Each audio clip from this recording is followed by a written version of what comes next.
This is it's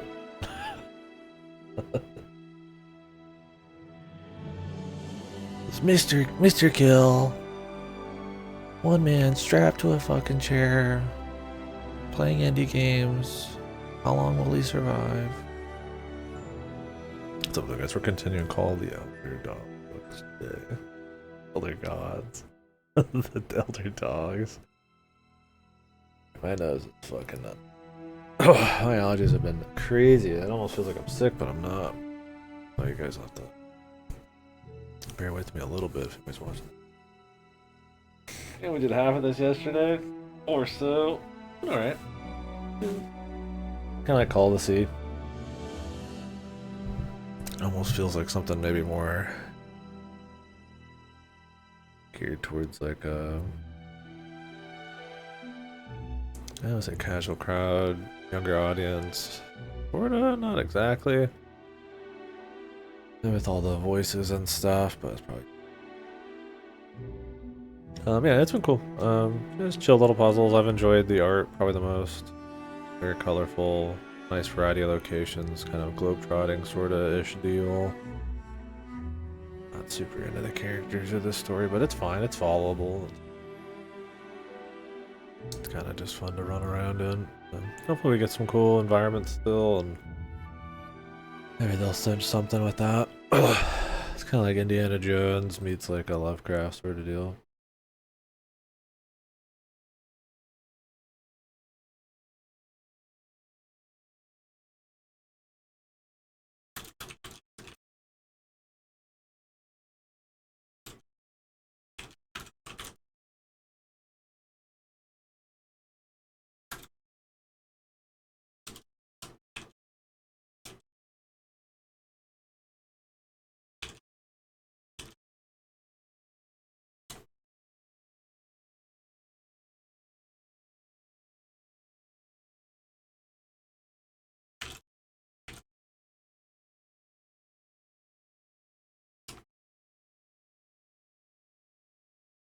But anyways, I'm gonna go ahead and finish this up.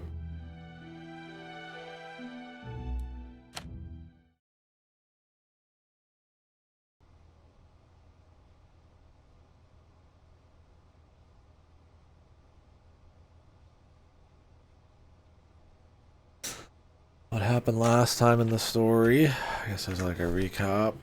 Myself is oh,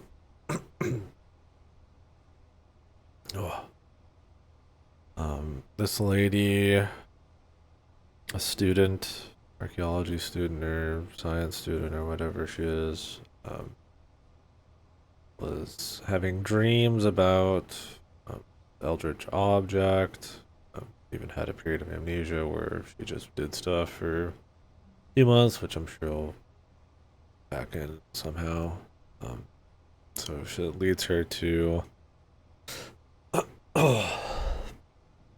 contacting this character that we're playing as right now, who's the husband of the character from the first game, who's also has he doesn't have dreams. He literally has the artifact she's talking about. There's people who are after it for their own power or whatever, maybe linked with some kind of eldritch gods. But anyways, we don't know exactly what it's for, but it's a sort of battery gate key thing.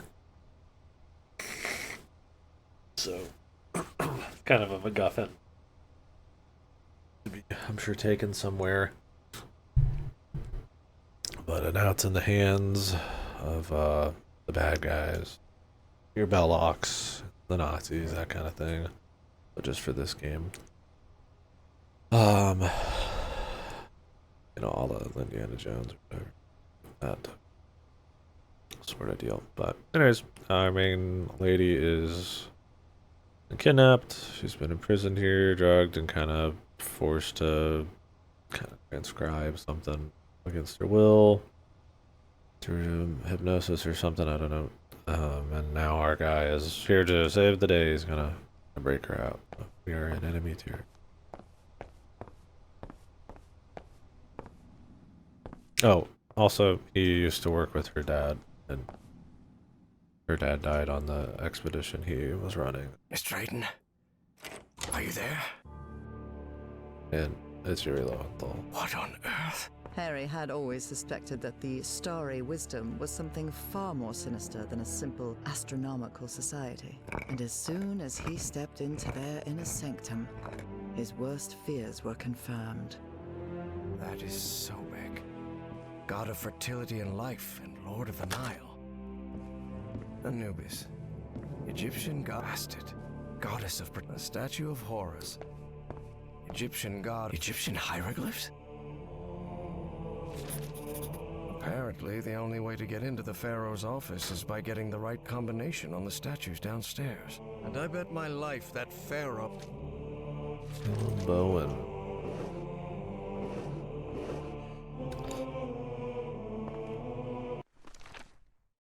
Okay. Elevator. Well, I don't have any information for it yet. This elevator doesn't seem to have a call button. I don't know what to do with it.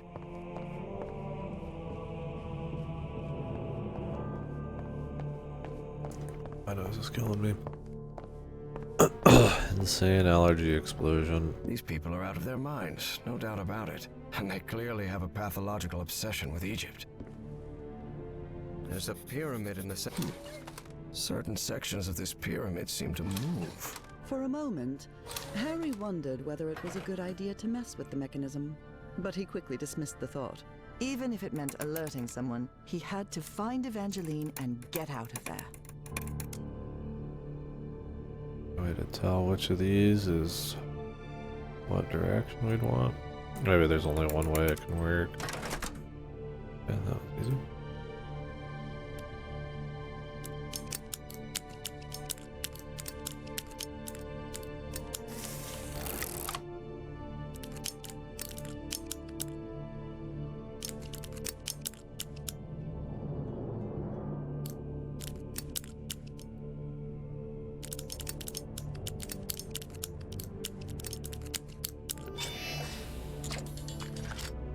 Yes, the doors to the upper rooms are open.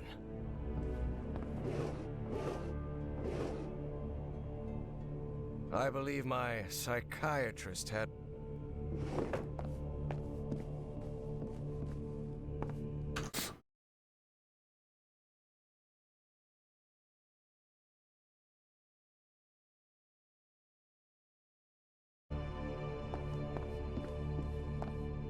Only those who have been enlightened know the divine geometry of the tetrahedron, which grants access to the gates of knowledge.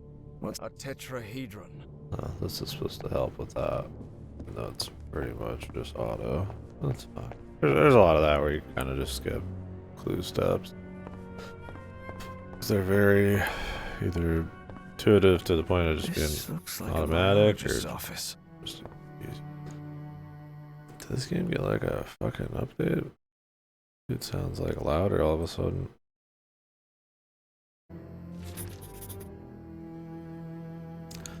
Oh, so about the fixer. 3 tubs of chemicals. Looks like even kooky cultists have a love life. Who would have thought?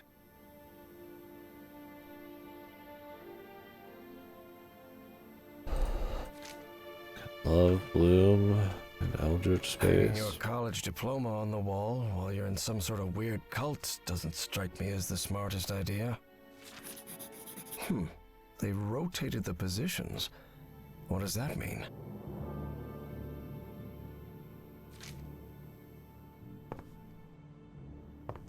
I'm sure I could name all the fish in this aquarium.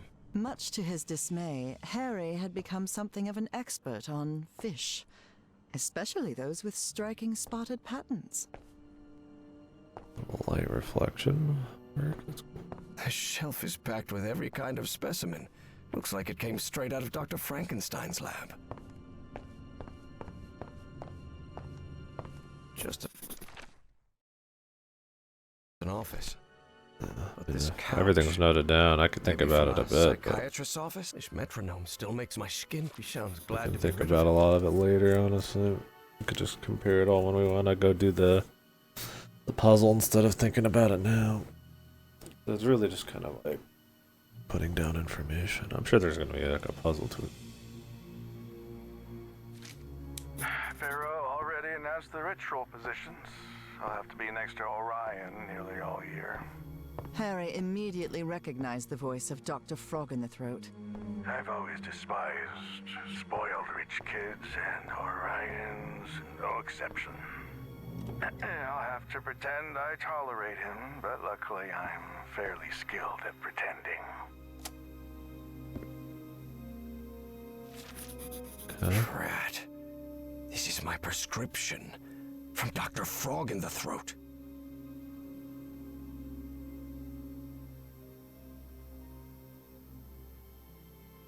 Keeps calling him that just straight up. That's fine. About as fine as the first one. Call of the Sea or whatever. It's a little overly talky. The point you're pretty much interrupting everything with pretty much everything you touch has dialogue, so everything you touch interrupts everything else and kind of fucks with the pacing. Other than that, I mean, it's a nice looking game with a lot of variety. Kind of like a Indiana Jones meets Lovecraft thing, but more in the in a more PG kind of flavor. It was cool. The first one I don't remember super clearly, but it's kind of like a Skull Island sort of ish exploration type of thing. This is more kind of exploring random, kind of all sorts of different places, globe-trotting deal. It's not supposed to be too long, and I was kind of curious how they upgraded the puzzling and the stories from the first one. But since I barely remember the first one, it was more just I was in the mood for this type of thing. 1955. A roll of film. I wonder what's on it.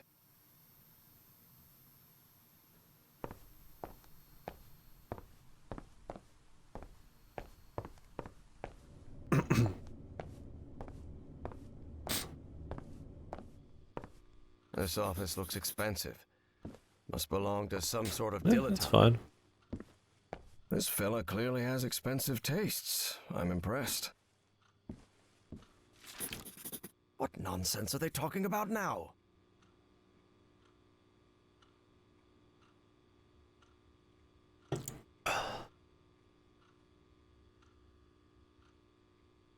Oh, what have you been playing, buddy?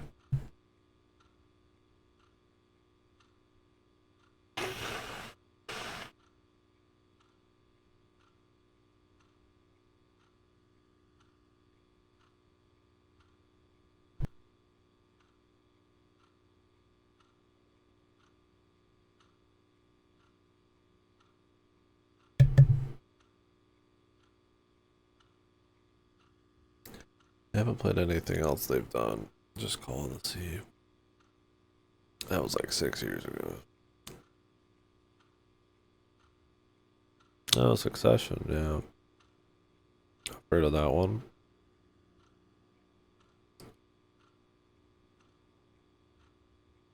Not the Pope one, right? No, that's different. I have heard of Succession though, but I don't know that much about it. Yeah, people seem to like it. Rich, toxic, family assholes. Very drama.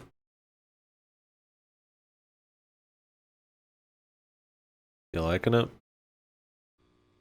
Or are you not far in enough to say?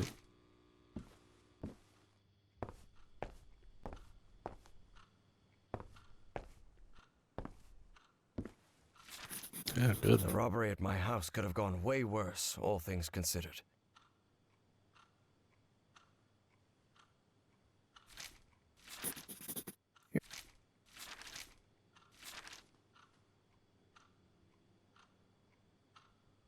You have to be some kind of narcissist to snap a pic of yourself. Especially if it's just to show off your muscles. Too early, so gotcha. October 29th. October 29th.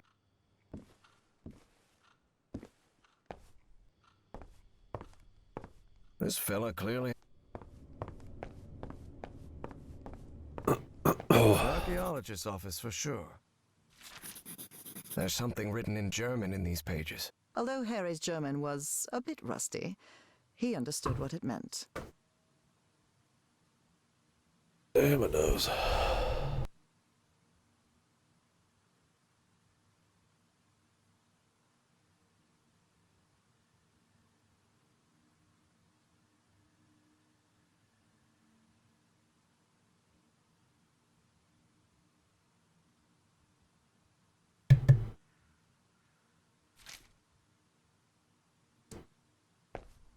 Yeah, this archaeologist doesn't like the Egyptians, but.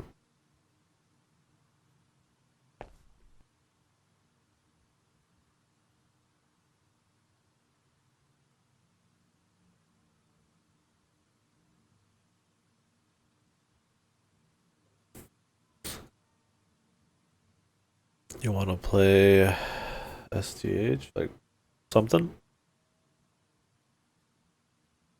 Just not feeling it though. Yeah, I'll probably wait on Delta until they're pretty much all out and then go through them. Yeah, who knows? Magical Girl Danganronpa? No, that'd be cool.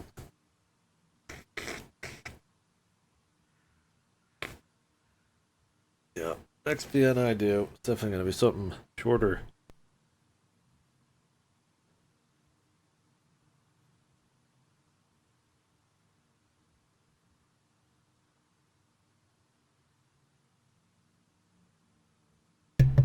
I think it's just allergies. It's been pretty much like 3-4 hours nonstop.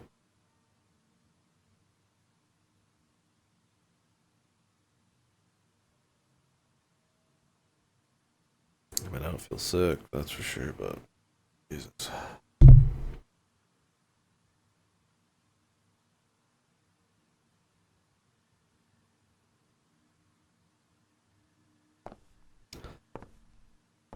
I feel like the allergies have been just getting worse and worse.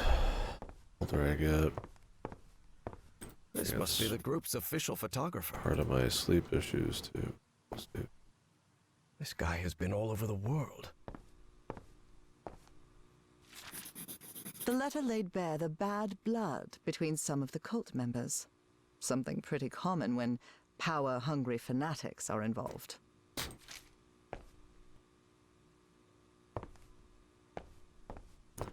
Yeah, I have a feeling it's like pollen and all that. Out here, you could just see it flying around in the air and shit, so.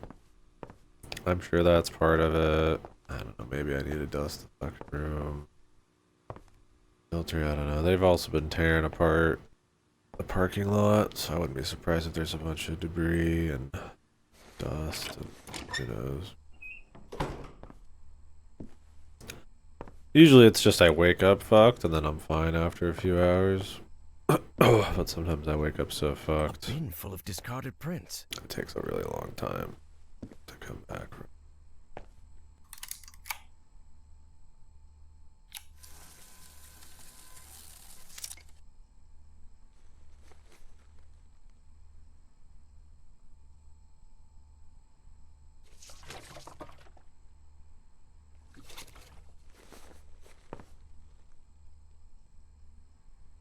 Trays with various chemical substances.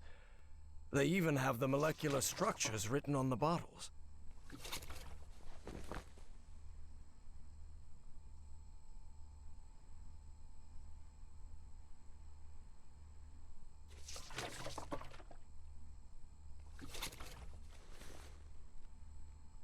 Drat, I messed it up. I should start again.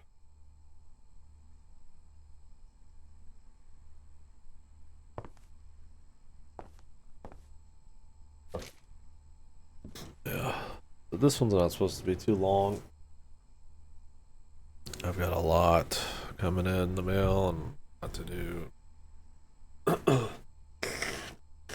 But I kind of want to just play something random on plans.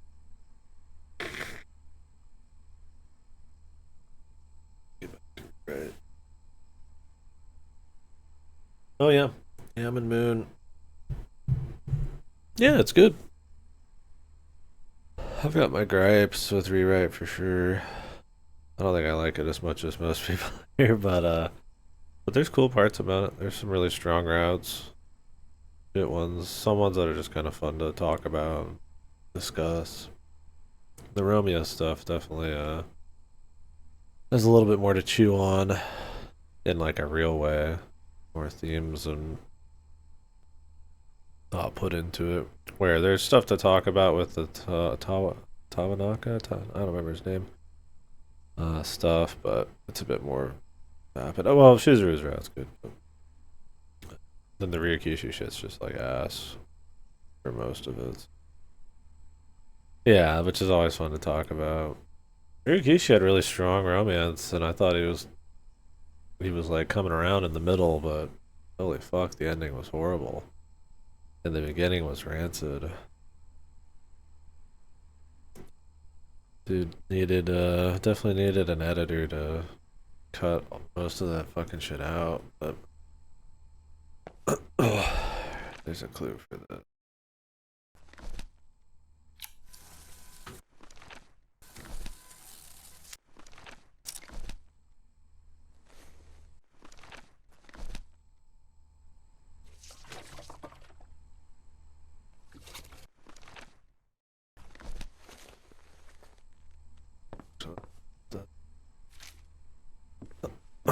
Yeah, so the beginning's like 4 hours, well, for me, of like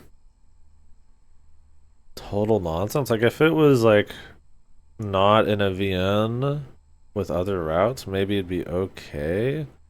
But it's a like supernatural horror bait. Spoilers for rewrite.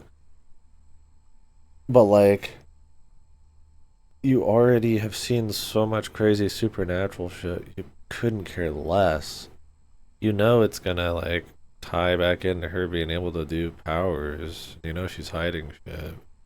And it's so overly soap opery and dramatic and full of mental that all that mental gymnastics shit Ryukishi likes to do. And it's like super long, right? And then it's just bait. Just to reveal, oh, actually, she's got powers, and it kind of has something to do with her. And then that's on top of having the entire parfait thing in the common route, which, I mean, they should have just got rid of that and put in the ghost shit if they had to do it.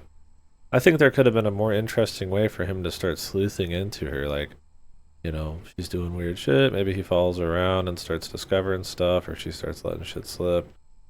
He finds out, you know, something about the orphanage, and then like learns about it, and the name, or I mean, something more like pared down and like reasonable. But instead, it's this like 4 hour like just overwritten drama slop. And I'm like, I'm down with drama and shit, but it's like it's so the premise is so boring. It's so lame when you like that it's trying to be this like baby's horror like thing. Like, oh my god, the lights are breaking or whatever, and you're just like, what? Who the fuck gives a shit, right? I've already seen like the T-Rex flying around, and then it's like, okay, they throw that shit away, and I'm like, all right, this is like fine, you know. They threw it away. I think his romance was surprisingly decent. You know, you learn a lot more about how she just acts, how she talks,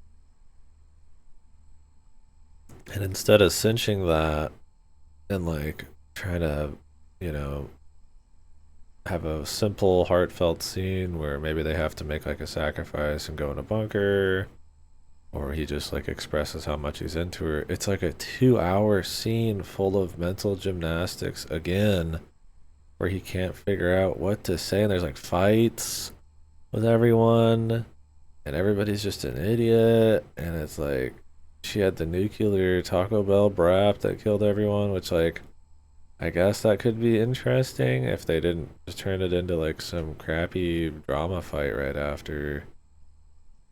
And then they just go hang out in Area 51 and like bang and eat tacos for the rest of the fucking VN. And you're just like, what in the fuck is going on, bro? I feel like you have to be like a huge Ryukishi dick suck to like get off on that route. I mean, I like Ryukishi when he's doing his own stuff from the ground up, but it has no. It doesn't slot in well to the rest of the VN. It's overly indulgent in its own right. And then it just doesn't. like even own that. It's just like it's not that good. Period. Yeah, and they just keep going, and the fights aren't good. It's all like parry, parry, dodge, slash, thrust. They're jumping all around the fucking skyscraper, exploding, and it's like compared to the Romeo fights, they're like it's like a joke, right? Like the Romeo action scenes, there's usually like interesting characters or some kind of context or some kind of stakes or some novel things happening, or there's just like more, you know, like a violence, something raw. Yeah, it's interesting. Iwahime is him doing, I've talked about it before, like, you know, work for hire, like in a dull way, where he just kind of like phones in like a pretty tropey whatever story. He throws in a couple hyper violent scenes because he can't help himself, but and then it's just kind of it. And then I feel like with the Lucia route, it's like on the opposite spectrum. Like it's work for hire. It's him trying to like match key a little bit with the romance stuff and the drama, but it's him like overly indulging in his like style and like to the point where it's just like this super lopsided, messy, like front and back heavy, like this kind of mess, right? Yeah, it's just weird. I've just come to feel like Ryukishi can only write something good if it's his under his control from the start, or if they chain him up so hard and he's in like a different medium, like with Silent Hill F, he can do something halfway decent. Like he just doesn't fit in well, or he doesn't handle like working with other people's shit well, or something. I don't know, man.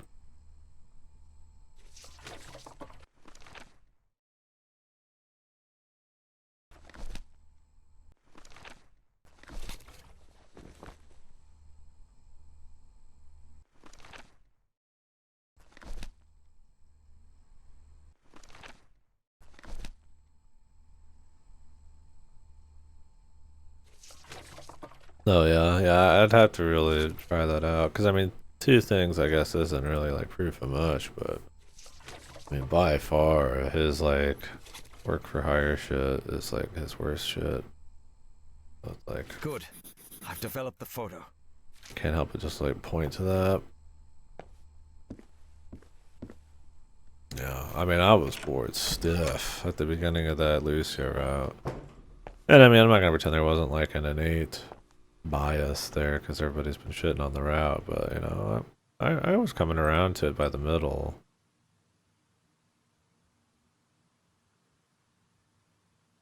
But then it fucking ate shit again. I don't know. It's a cool VN. And the quality's all over the place.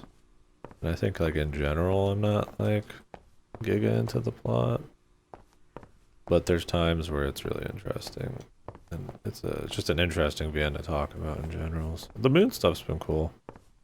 I like some of the more abstract shit they go for. They're bringing the plot back down to ground level now. It's not like so ambitious. It's like, you know, giga meta in the clouds, This looks like an doing all sorts of astronomer's wacky office. shit. They tap into that a little bit in kind of like an eldritch forbidden knowledge way. But now it's This back book to like, seems you to know, recount traditions that of guy's ancient gotta Egypt. punch dudes in the face to win kind of shit. I think he's a lobotomized character that is different in every route and makes him feel kind of uninteresting.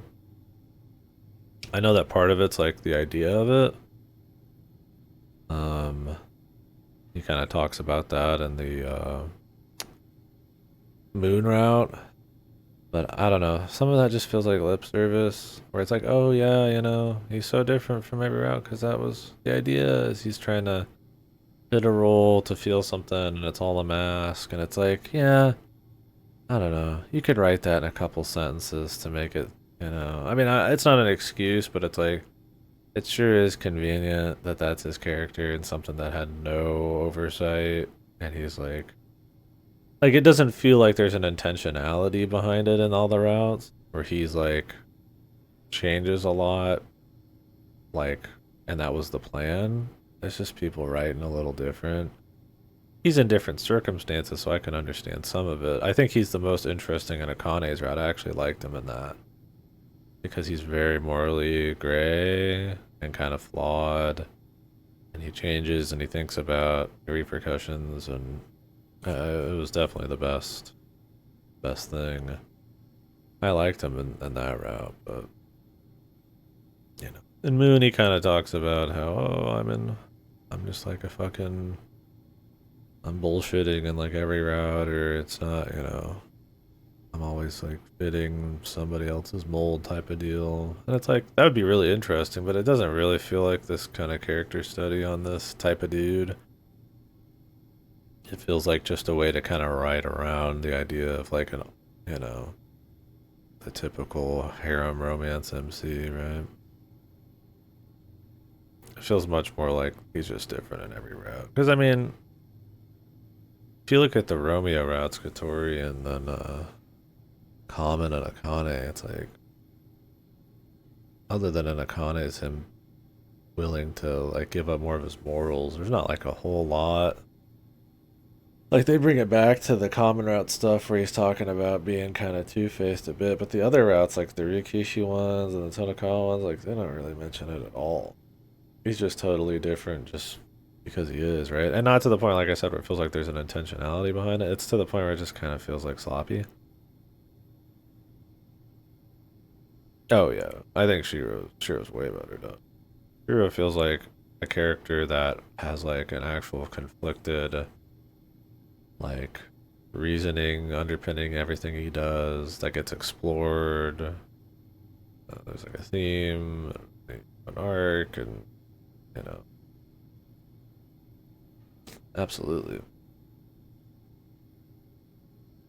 Like, Shiro can be difficult, he can be annoying, but like his weird chivalry and all that, but that like comes, you know, people call him out on it. It comes from a certain place. It fuels his actions. He has to come to grips with that being fucked up by talking to himself, by changing, by fucking people like, you know, Kirei, or like, you know, it has to do with his like upbringing and his complexes, and then he's in a situation where he can be more heroic, and then that kind of like makes things weird. And he's much more interesting, yeah.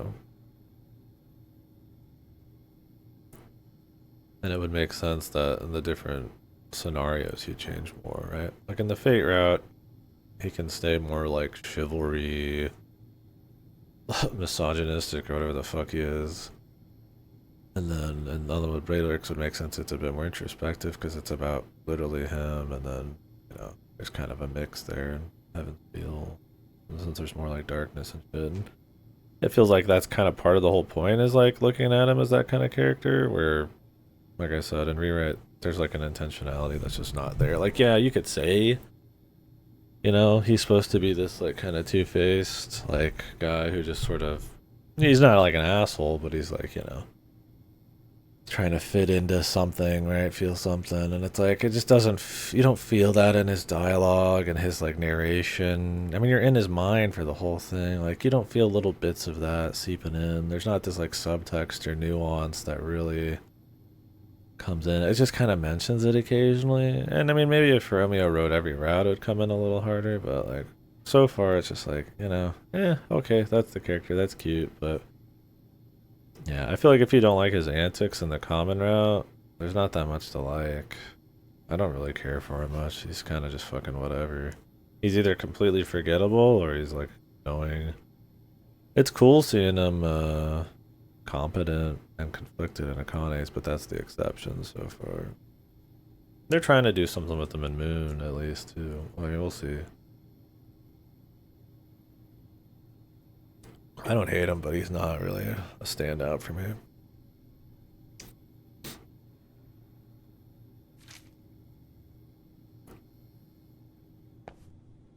Yeah, that was probably the best one.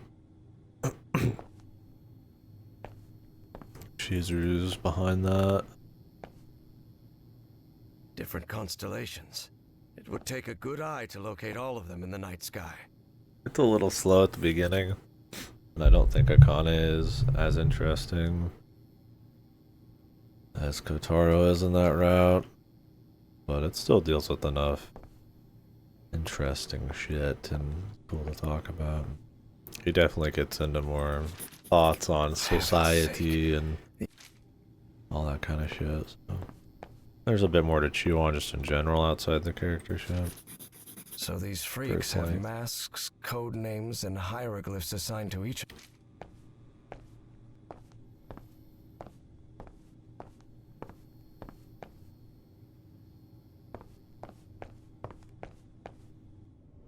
Yeah, looking forward to doing more. I don't know which one it represents, but it's unsettling to say the least.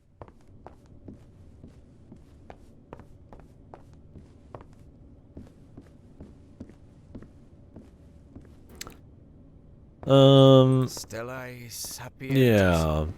The Starry Wisdom Society. It's kind of like you chain together a linear collection of like semi-open like little puzzle areas. You can almost think of it as like very light escape rooms, almost. But I think more like Indiana Jones globetrotting mixed with that. This level in particular is me just like running around offices collecting info. That's how so far a lot of it's been, is you just run around, get info, then go back and use it on like a singular puzzle. The mansion earlier in the game has a little bit more break in the pace. Yeah. What are we doing here? This guy to this chick is the fox.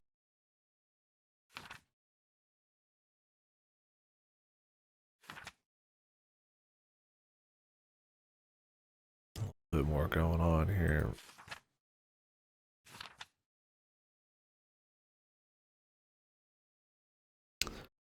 Quiet as hell in this game.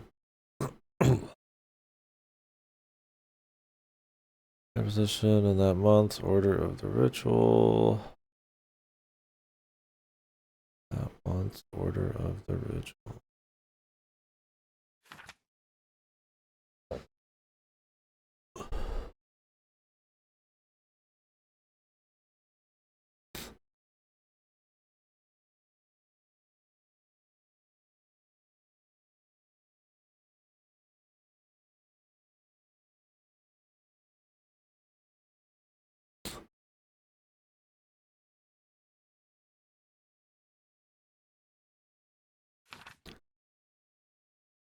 Links. I wasn't really reading these as I was getting them. I was just gonna collect them all and see if I can do it all from the notes.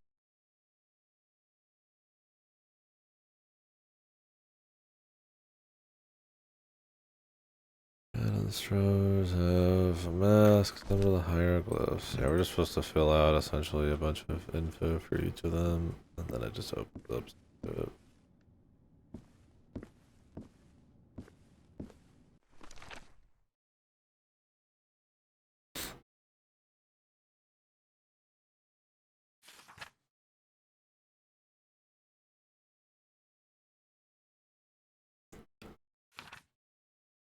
Last in the previous rotation. What is she now?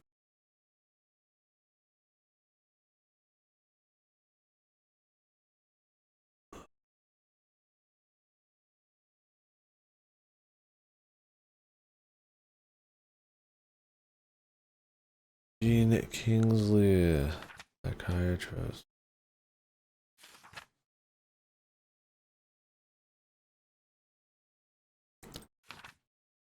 Applies to rich kids. A big like logic puzzle. Well, just a lot of information. The game's really pretty simple usually. This one's just got a lot of info. Strongest and largest. So that must be the Gator Dilettante. Start with him. What's his fucking name?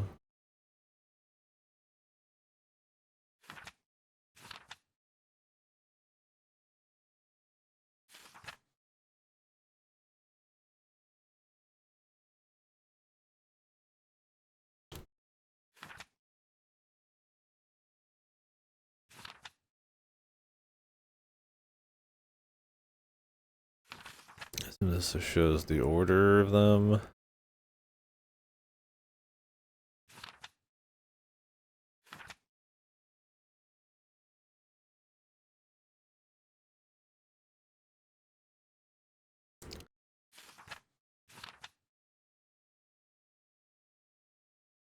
Ryan and the astronomer have masks similar to their hieroglyphs. Okay.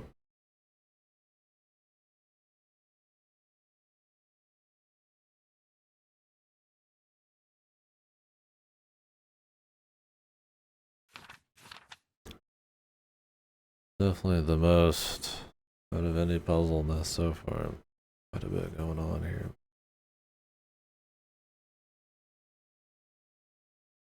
Have their code name, their actual name.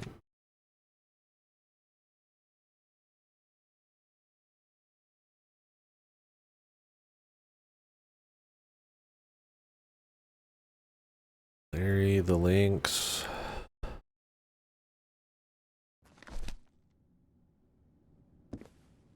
Those the links. Those links.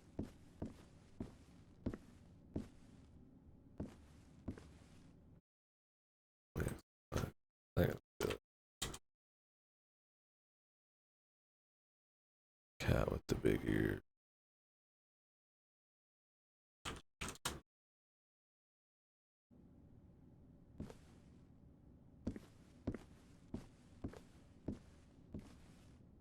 Kind of big. So she got this on. Like Larry.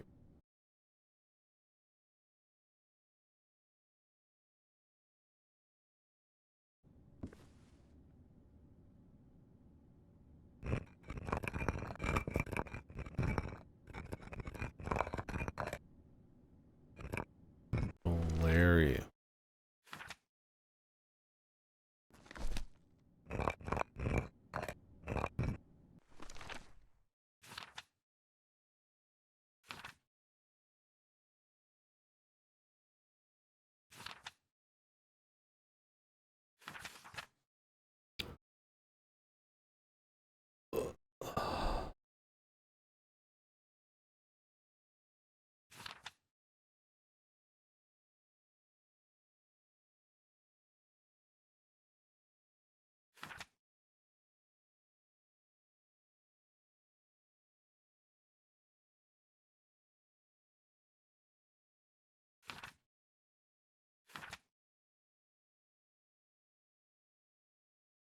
Just to figure out who's who based on.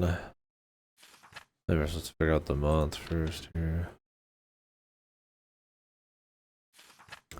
10/28/1957. I'm probably overthinking it. October 28th. Third Aucat. Aucat. Is it like literally the third one down? Jeez, so maybe this is what going on right now. Then this is their order out of the 5. Okay.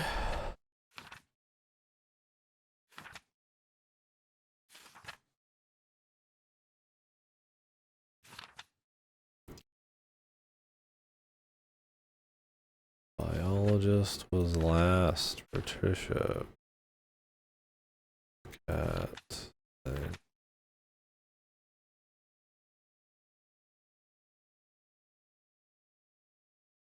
He was last in the previous rotation. That would mean it's second. Okay.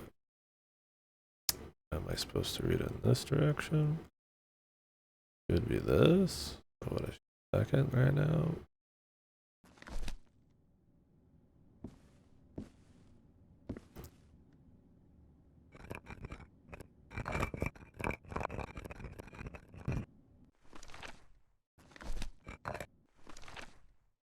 Her name Patricia. What is her code name?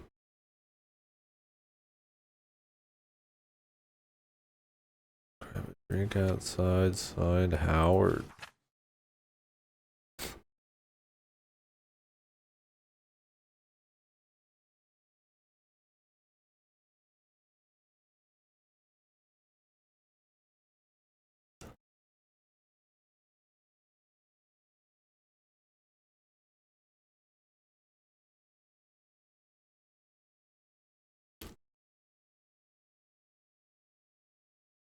Adonis is probably the statue, the psychiatrist.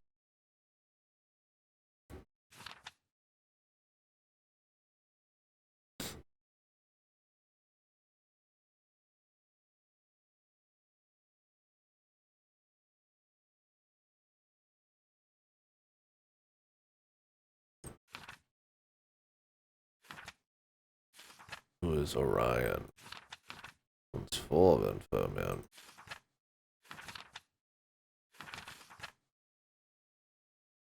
These, man. Cracked it yesterday, didn't I?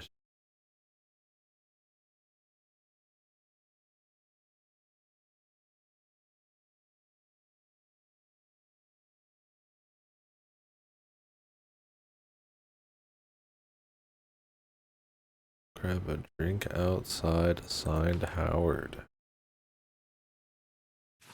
Howard?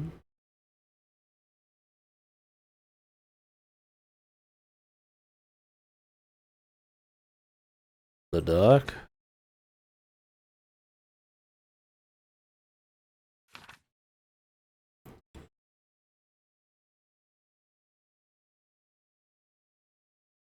This is a Riga archaeologist.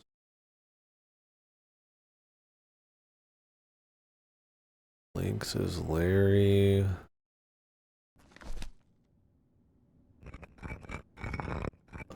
Job and biologist.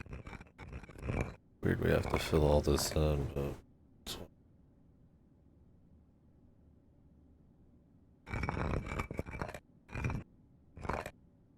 here's if it confirms each one. Or if you have to get them all right. Surely you have to get them all right. Oh, she's not Aridana, she's not Lynx.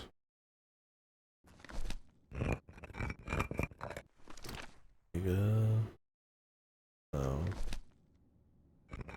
Orion or Corvus? Corvus.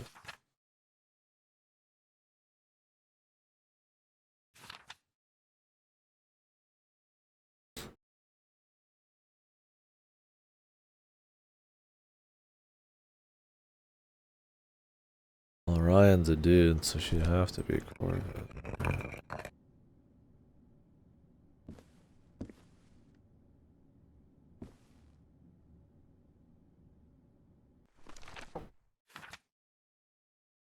So, Lynx. Larry the Lynx.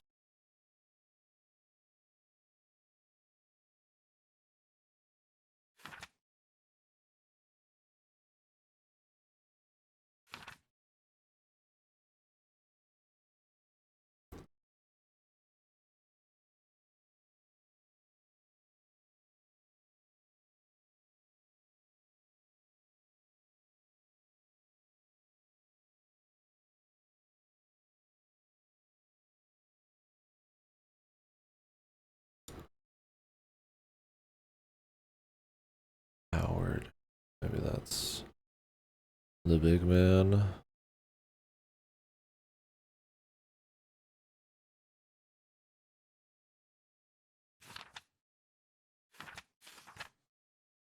Yeah, this one takes a bit more effort. I don't know if this will be a weird exception or what. Or if it's because I wasn't paying enough attention when I got the clues.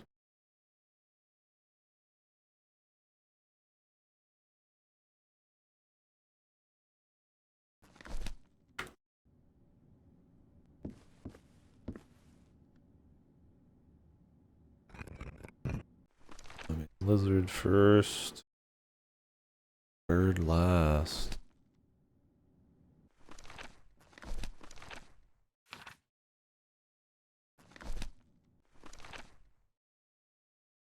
Lizard's Blizzard. The lizard's the big guy. I don't know if he's a Howard or what. Photographer Felix. Oh, archaeologist. Photographer. Okay.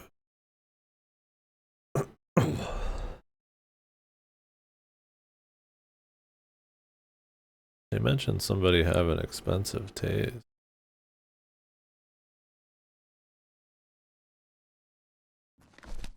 It's not in the notes though.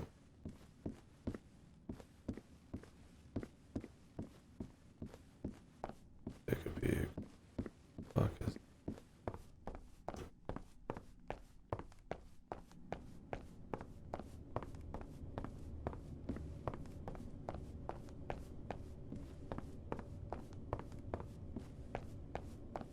I fill out enough? All things considered. Off, it makes me want to.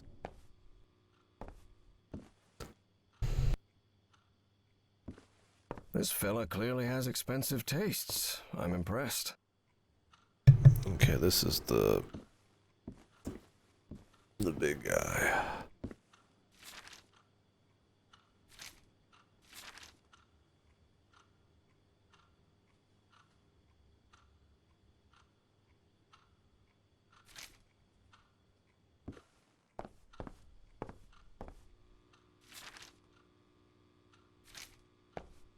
Oh, they don't like each other. This guy's rich. He's the big dude. Likes his drinks, I guess. Damn, this is so far down. You think the puzzle would be like fucking right here, but whatever. Hello.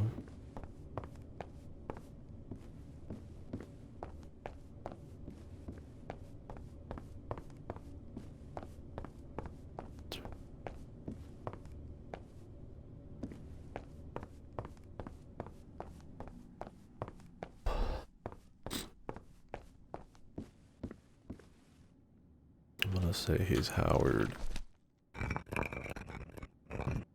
Whatever the dilettante is.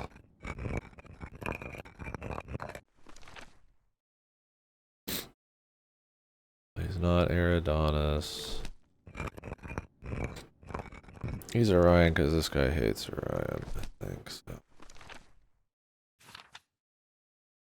Orion's looks like this.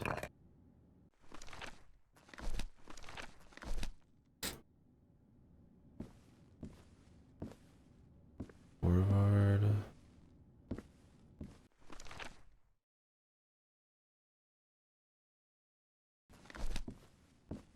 Oh, the Lynx guy's already here. And we don't see the old dude. And the old dude must be this.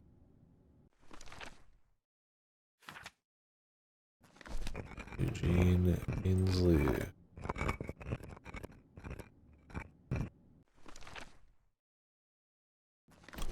Right on it. The Secret Society. He's not next to this guy.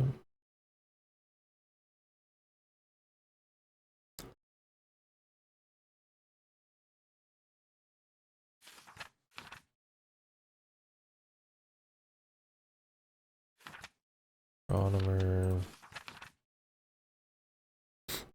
Last. Got this guy. So he's either this or that.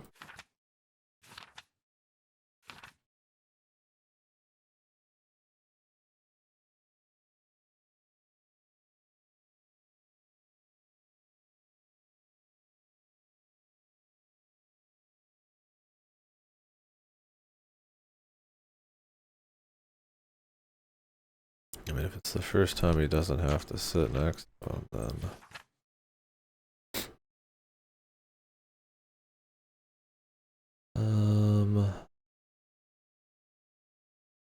And the lizard's him. Are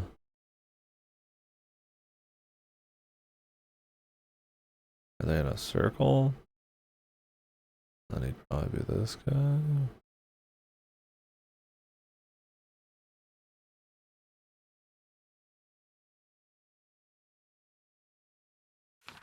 Probably.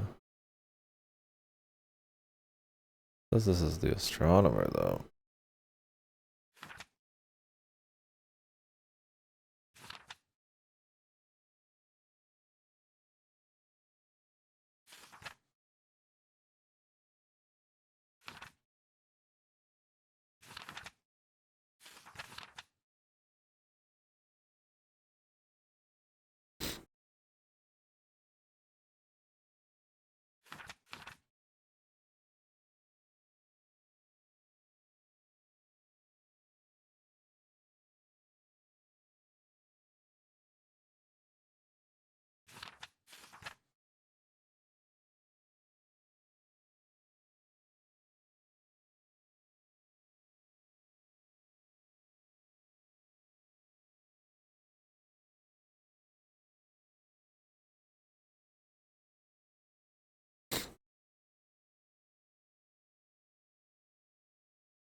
He's actually something else here.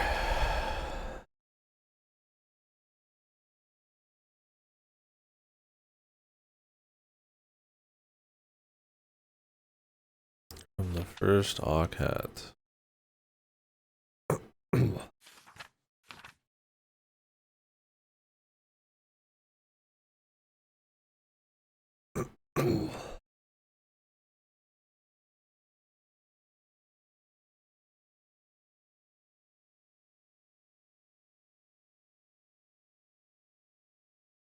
The only one he's always next to is this guy.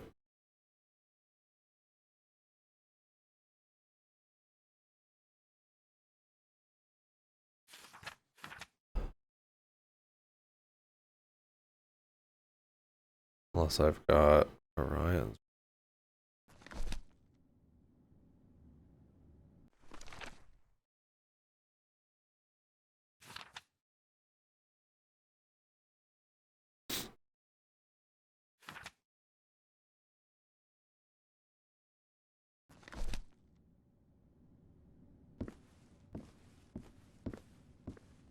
Hey.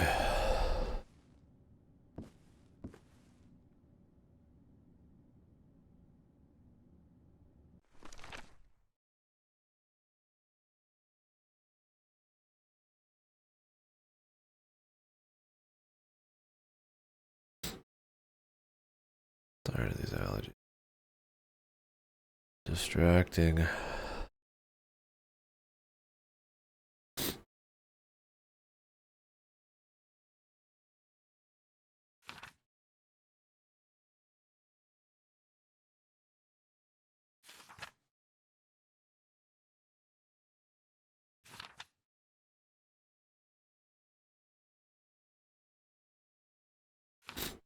It literally says Eridonis is this guy.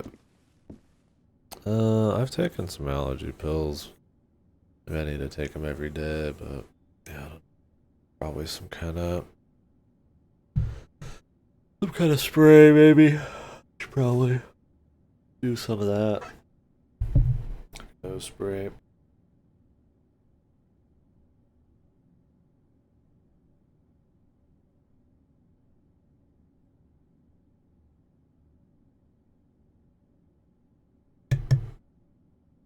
I might even have some. So. Maybe I'll try some later.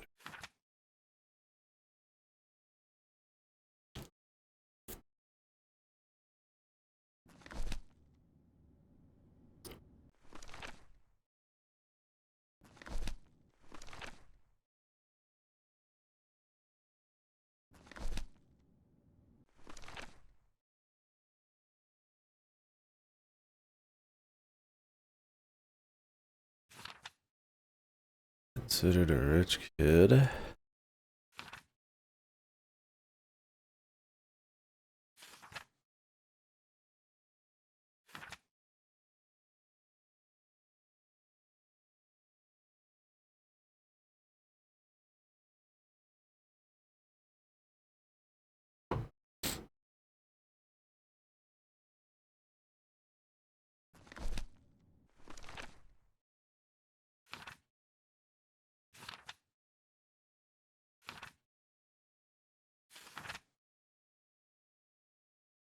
Ugh, like fucking giga logic puzzles, man.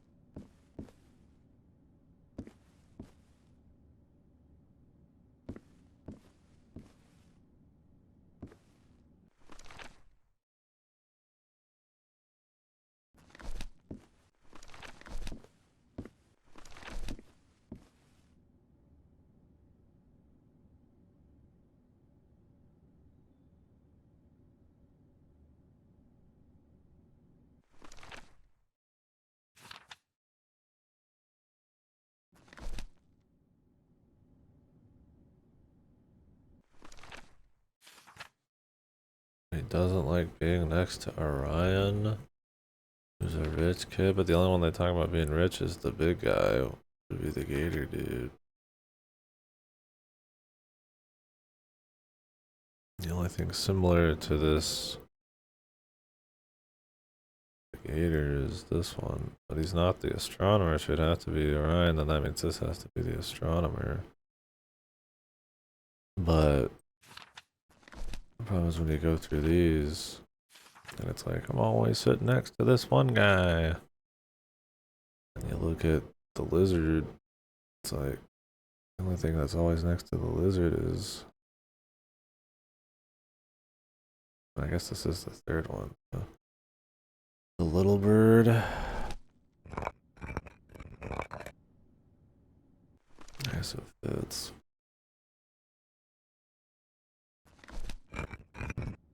Fourth.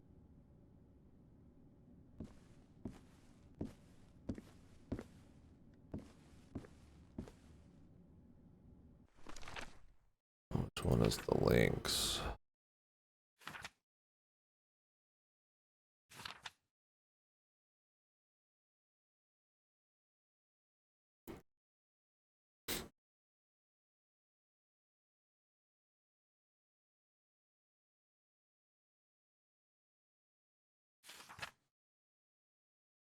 There's almost no info for the astronomer other than masks being similar to their hieroglyphics. I guess that it's like a bird. I mean, there's a few birds, bro. It'd have to be this one.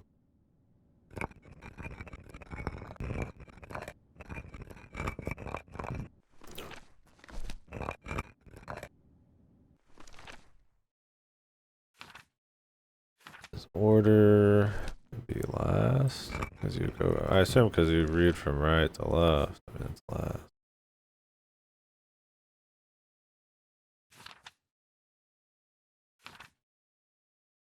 Astronomer.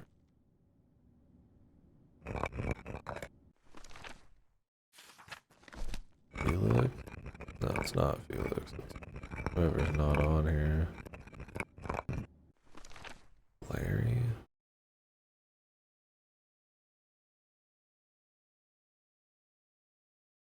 Archaeologist is Ariga. This is Eugene. This is Patricia. This is Harry.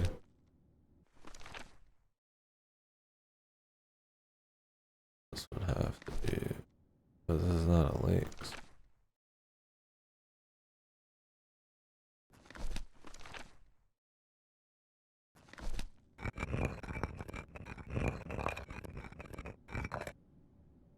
Unless the name is just magically lynx, despite not being a fucking lynx.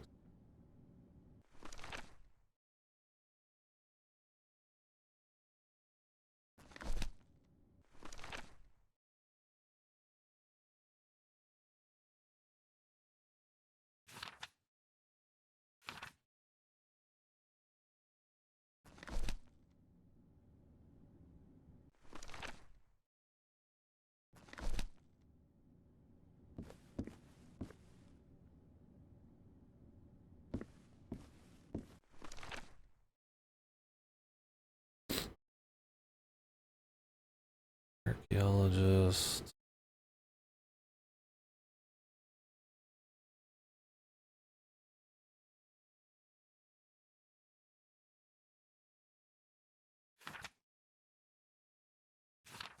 Whatever that. Archaeologist would be whoever's left.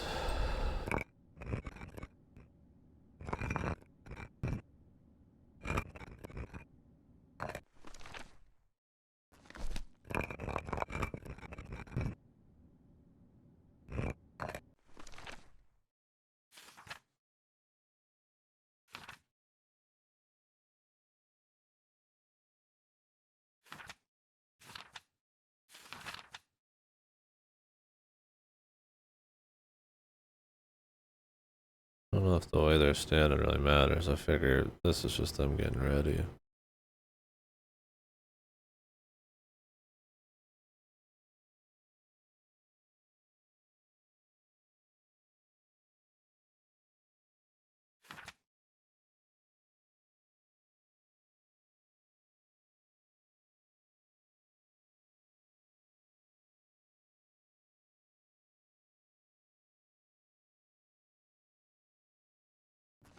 Lynx is Larry.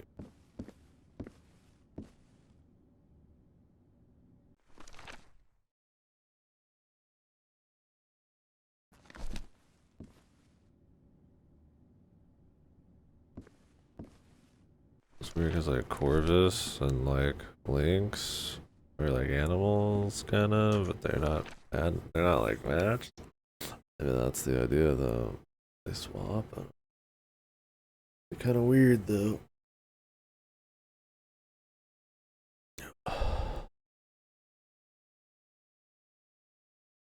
House construction. Damn.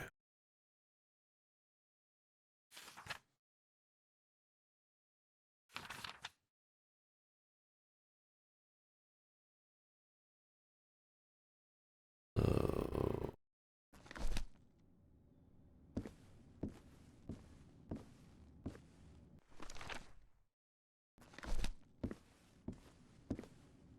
one's right.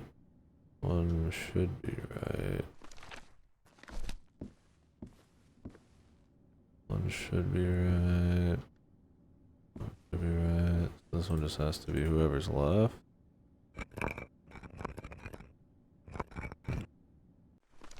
Whatever this is, a little bit of everything.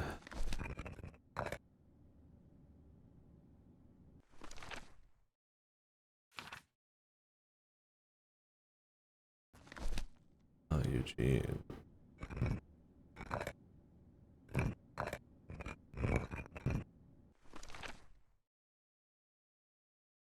Felix, the archaeologist. Who is also Riga. 3. Yo.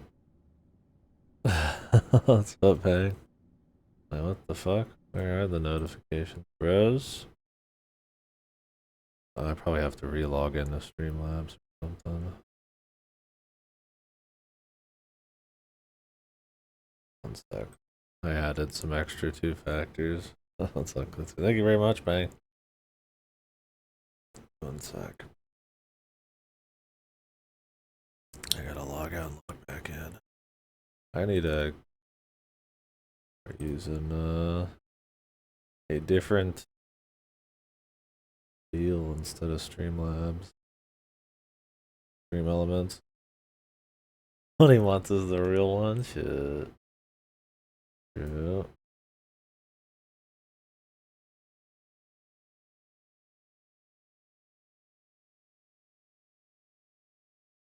I'm not gonna show it now.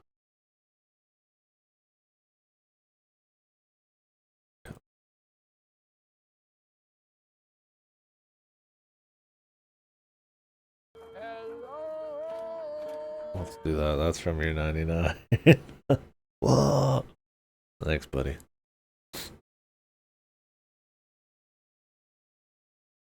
Gonna call 1 second.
Oh, some work plans and stuff. Where was I on this puzzle? Yeah, funny enough, this game's been pretty much just like auto puzzles. This one's just kind of like a fill in the blank logic one, but it's been uncharacteristically intensive in the amount of information to go through, and that the information's all really far away. Howard, who's the dilettante guy, he should be in the front, assuming you read in the opposite direction. Yeah, thank you again, Ping. I really appreciate it. 100's crazy, especially tier 2. It's good having you. Good having everyone. Oh, sorry, my allergies are killing me today. I'm half out of it. I got the killer allergies right now. The season, and they're ripping apart the whole parking lot. There's just shit everywhere, man.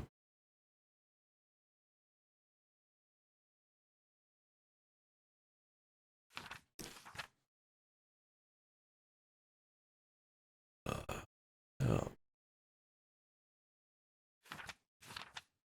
The lizard guy should be. I mean, it says it has something similar to his hieroglyph. Mask similar to their hieroglyphs. Implying the others don't, I guess. I feel like this guy should be right. He's in first. Name's Howard. He's whoever this is, Orion. There's his deal. Behind him would be this chick. It's the only chick, so Patricia. Is this the right mask? I mean, it looks like the right mask. Oh, it's color different. This is a statue. Patricia, and she's the biologist. And that. I don't know. Why do I have Corvus? Because this is Orion. Lynx is Larry.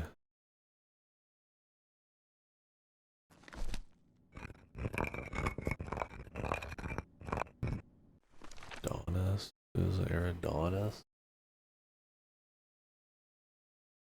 Oh, Eridonis is the psychiatrist. Mariga is the archaeologist. Larry's the Lynx. Howard is Orion, so that just leaves Corvus. That's like the only option. 3. Felix. This one. 3. Felix. Archaeologist.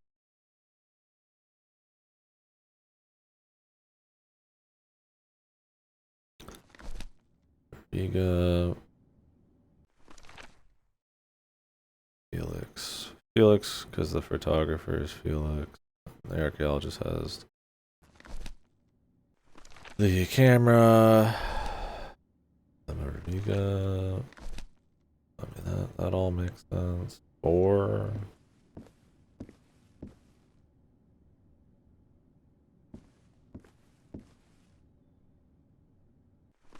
Eugene. 4th, because he's always standing next to the lizard and the other ones, which means he kind of has to be this one, I think, or this little guy. It's the only one next to the lizard in these first 2. Well, same with the chess one. Right? No, he's not. The chess one's not next. Only the lizard one, so it'd have to be the lizard one. It's Eugene. Eugene is Eridonis because he uses hypnosis. He's the psychiatrist. We just know that. And then he should be 4th.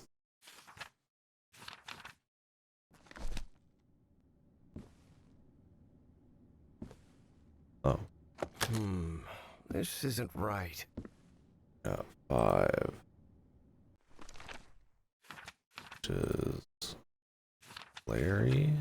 Larry? We already do a Larry. Larry the Lynx. Astronomer.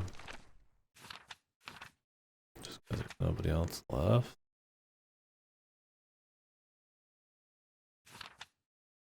Larry the Lynx.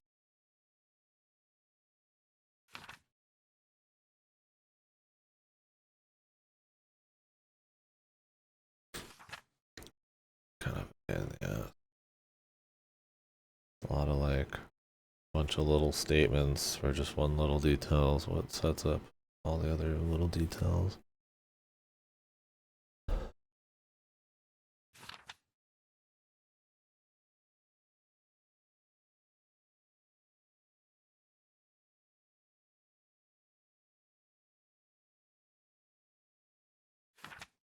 Astronomer. Right, an astronomer at mass. Perfect.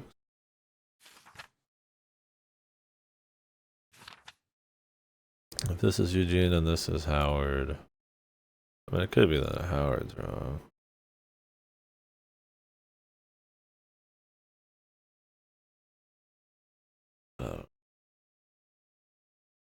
Howard, Patricia. I mean, this would have to be Larry. Larry the Lynx. Isn't right. Unless I have their order wrong. You're supposed to read it in reverse.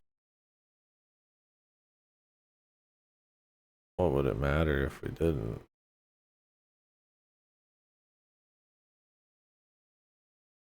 So nobody talks about the order. Oh, she was last in the previous rotation? Okay, so this was.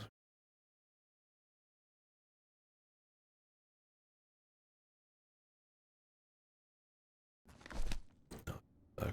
What do we got wrong?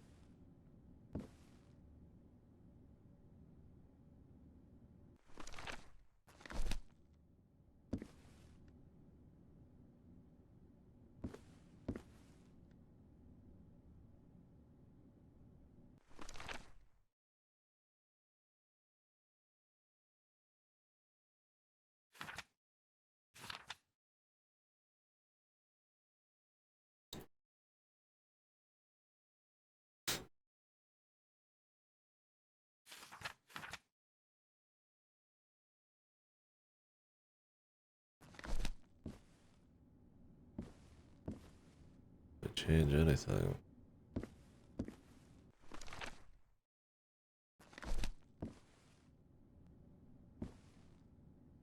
The only one similar to the mask.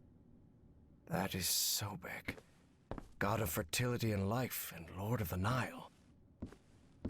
Bastet, goddess of protection and love.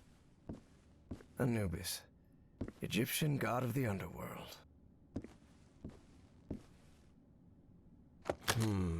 This isn't right. Oh. Oy. Interesting puzzle that spent a lot of time.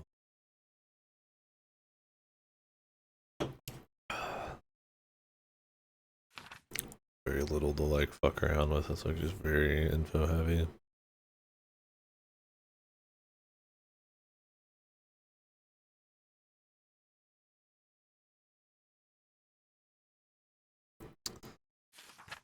Strongest and largest. I put this. I mean, that one guy's not there.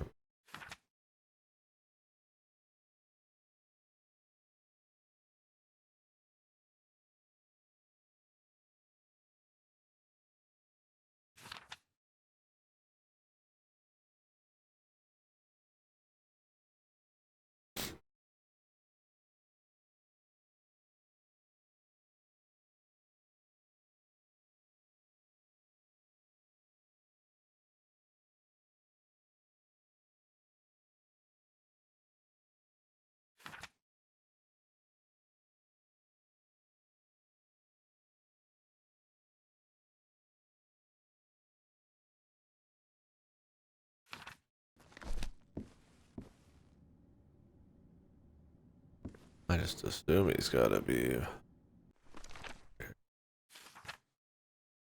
Or Howard. Somebody else is.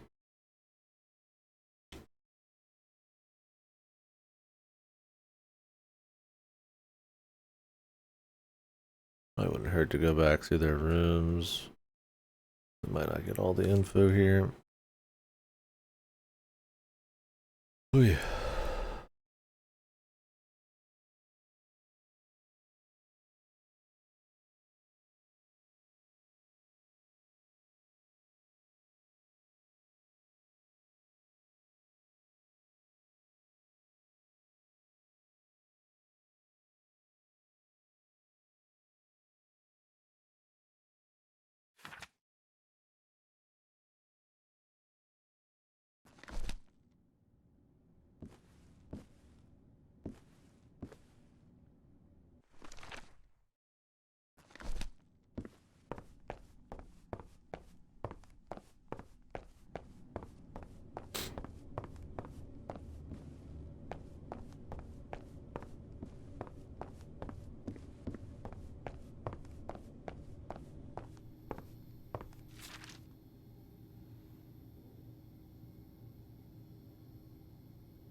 Any more info in here?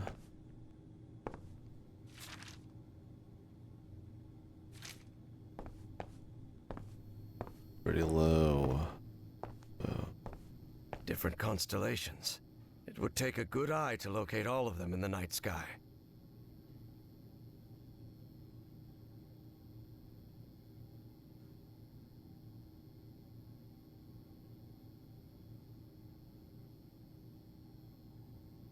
Different constellations. It would take a... Constellations for the different statues. Not in the notes. Bunch of that.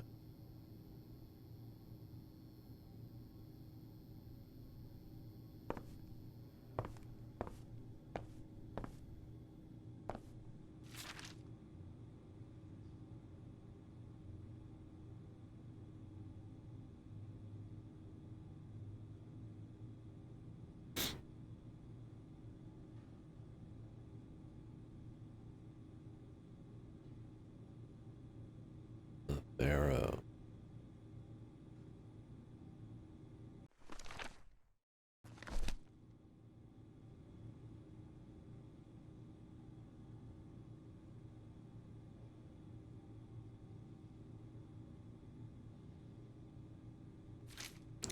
Matches his mask.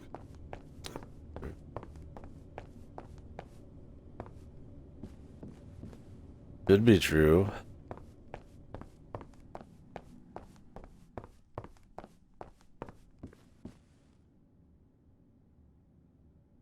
There's probably just like one thing off somewhere.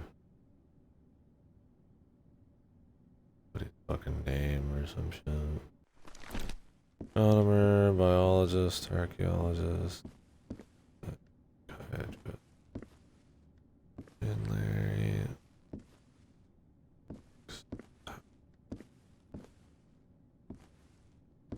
Order. Or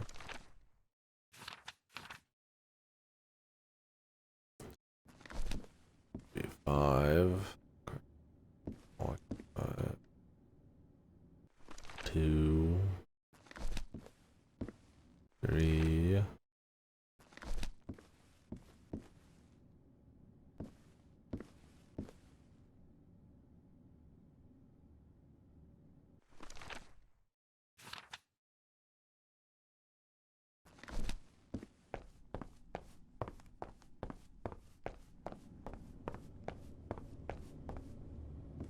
Yeah, we spent like 2.5 hours playing this last night. And we've gone through more shit. I mean, I had to take a call just now.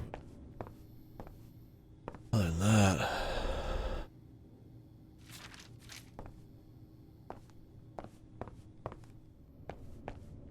A long puzzle.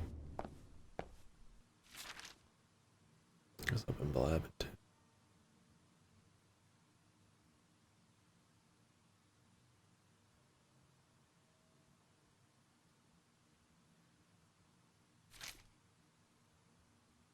Okay. Geologist. Camera, so I mean this should be Felix. This guy has been all over the world.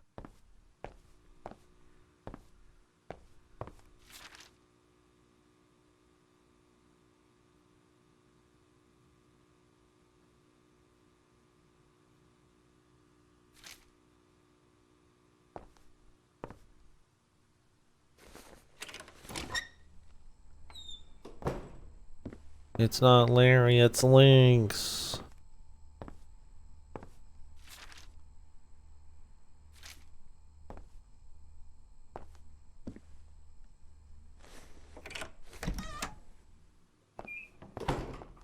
You call me Sephiroth in these walls.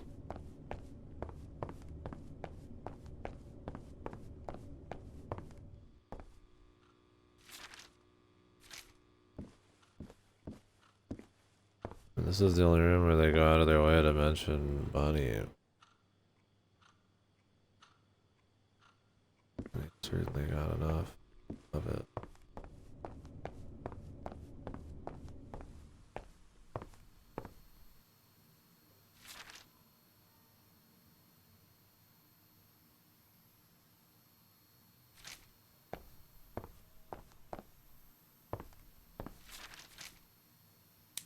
Pharaoh already announced the ritual positions. I'll have to be next to Orion nearly all year. Harry immediately recognized the voice of Dr. Frog in the Throat. I've always despised spoiled rich kids, and Orion's no exception. I'll have to pretend I tolerate him, but luckily I'm fairly skilled at pretending. Imagine being so petty and shitty that you sit here and make multiple notes about how much you don't like somebody. I don't want to stand next to him in the line, mommy. What, like 5? Weird ass fucking dial.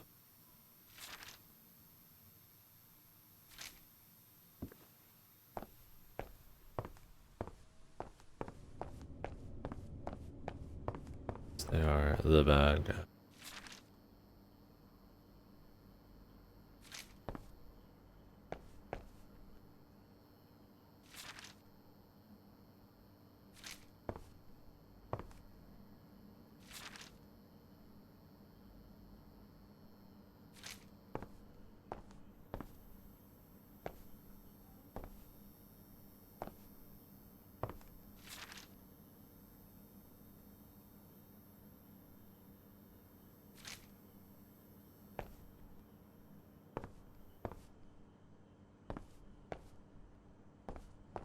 Well, not really much new info.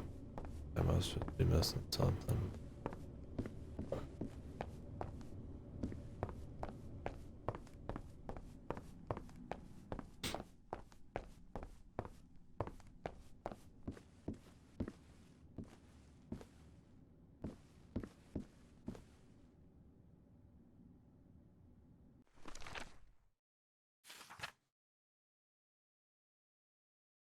What would be the point of position? Yeah, I'm supposed to read it backwards.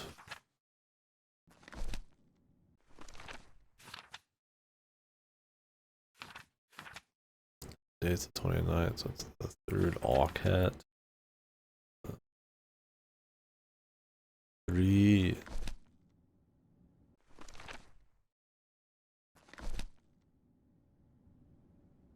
Got like a mask swap somewhere.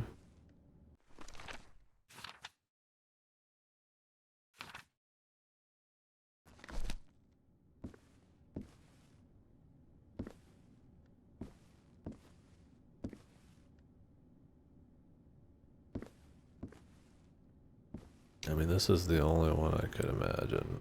Larry the Lynx. Why did did I pick this mask for him?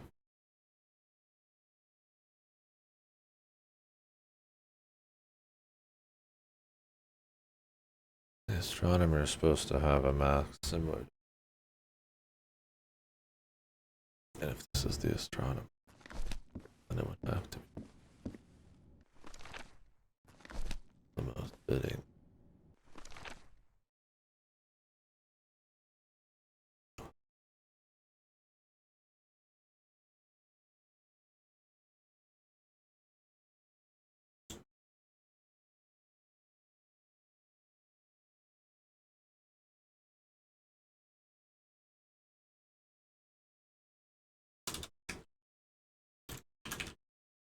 Talos Principle 3 announced. Oh god.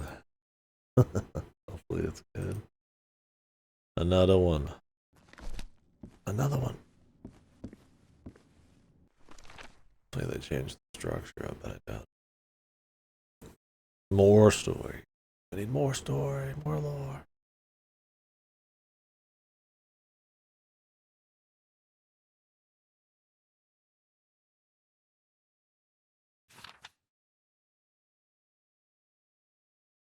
We're just quietly here, there's no audio. Fucking room going through all this bullshit. I mean, Howard likes his drinks. I'm still not seeing the problem. Ryan's the new guy. He's supposed to be young.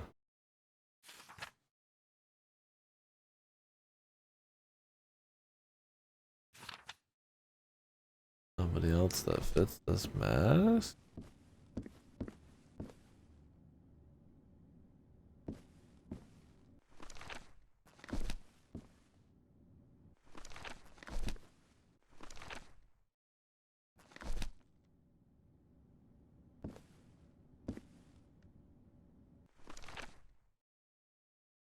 This is the only guy who's not here. We know what this guy looks like.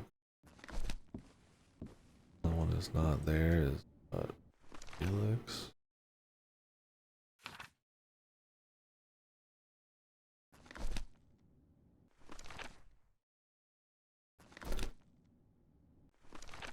Who's the archaeologist?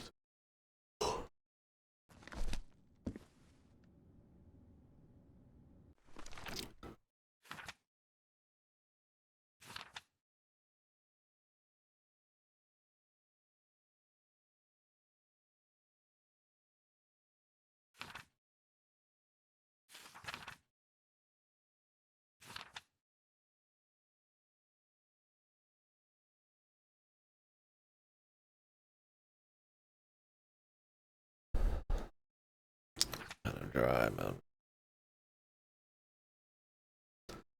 Kinda dry going over every bit of this until we see one detail that's off. Or one implied detail.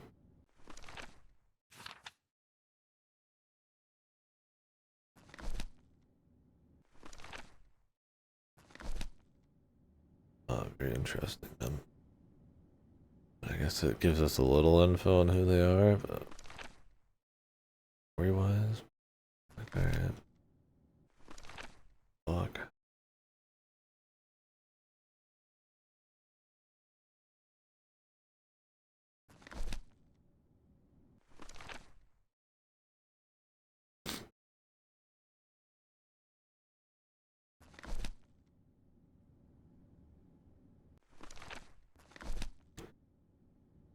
And Felix the archaeologist, Ariga.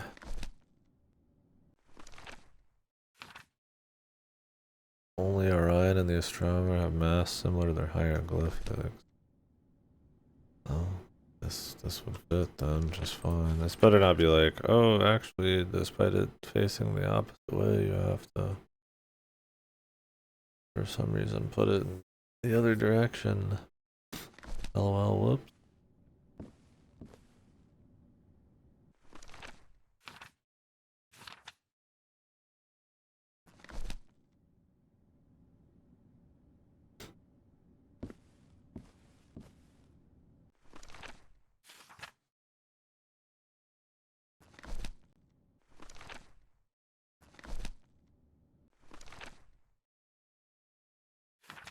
I can imagine it's the mask. I mean, he's not even here. I don't think he's this guy.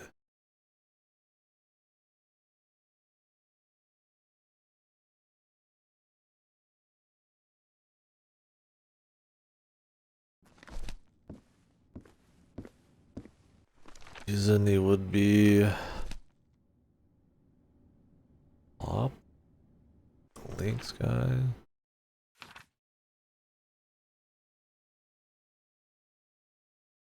Maybe this is him.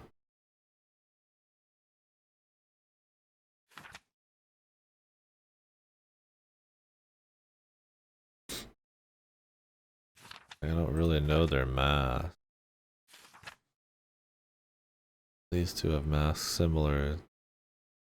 We know who this is. We know who this is. Like these guys. So this one. We could try swapping these two.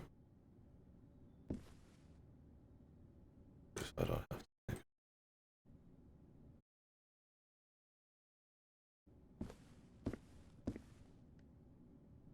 I'm pretty sure I had a reason for this.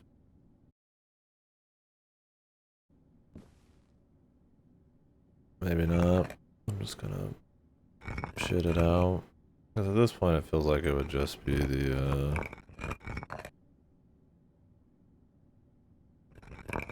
masks that would be off. If anything. Oh, they did typo the archaeologist.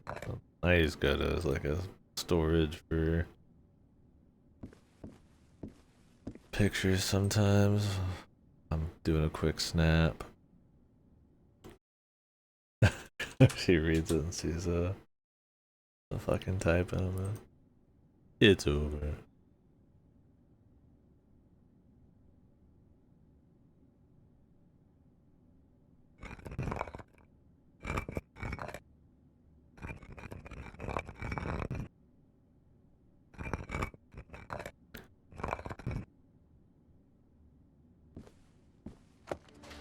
Okay, that's just swapping the mask. I'm not sure how you know whose mask is who, but To be there, I'm sure of it.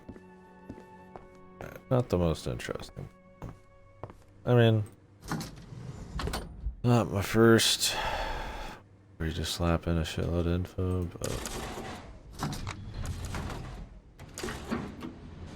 it's fun a bit, but Up, Harry regretted not it's pretty low bringing a weapon. interactivity, What if Bowen was still up there? which is fine. But I don't know. All right. It's just fine. Let's see what you're hiding here, you scoundrel.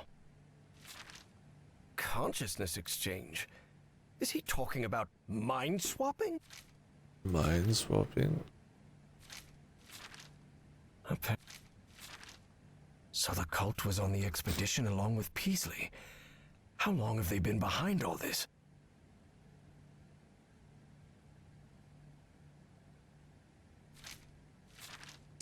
Spitsbergen. That's the place in Norway, Evangeline.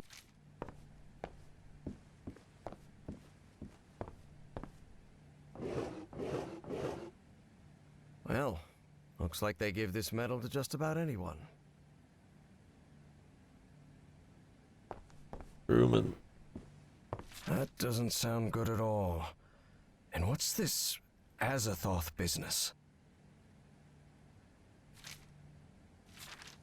Final Say, chaos. isn't that Senator McCarthy? Indeed. Caleb's friend Joe was none other than Senator Joseph McCarthy, who led the infamous witch hunts against alleged communists. Did I just solve a freaking puzzle with my mind? What? Yeah. I knew Bowen would never abandon his Nazi pals. This isn't quite AAA dialogue, but it's about as chatty as one.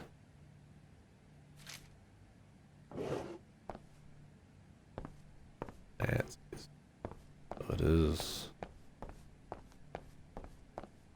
kind of like Indiana Jones.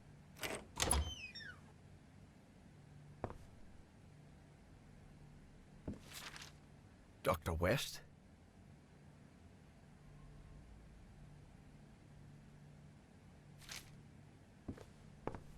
This creature seems vaguely familiar.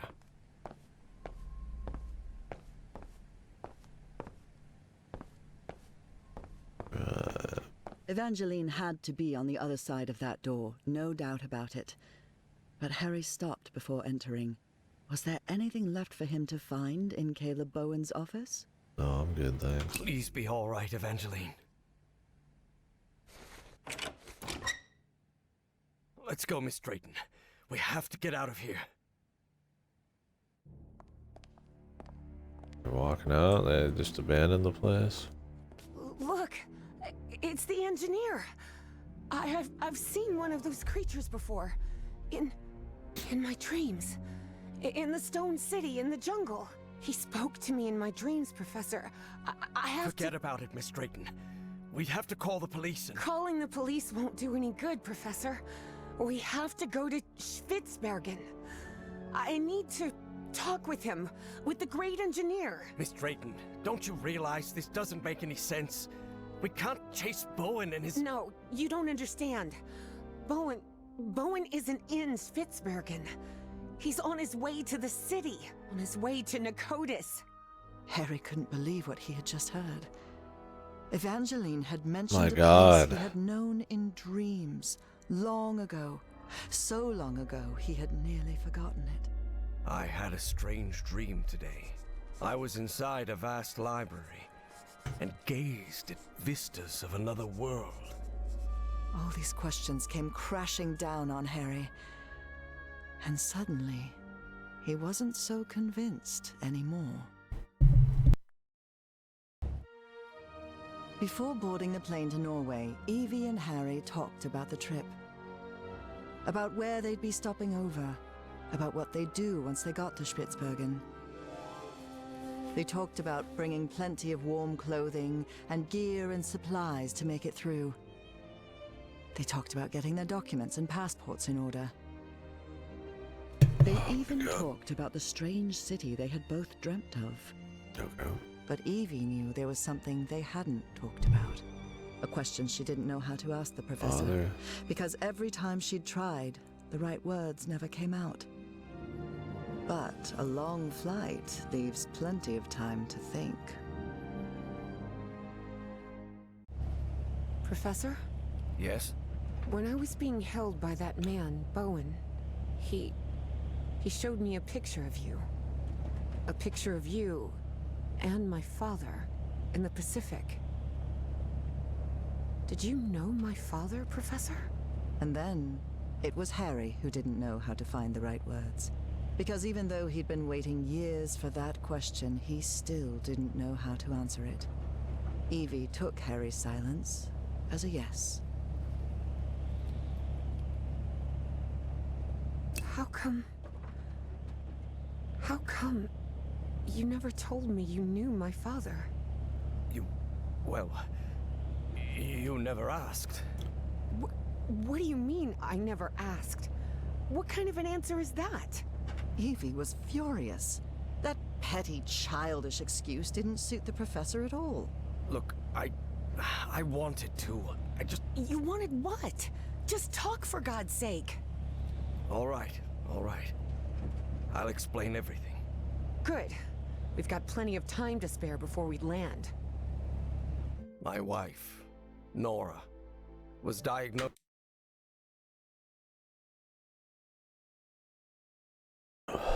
It's leading brands for remakes, sequels, and ports. Sequels I like here.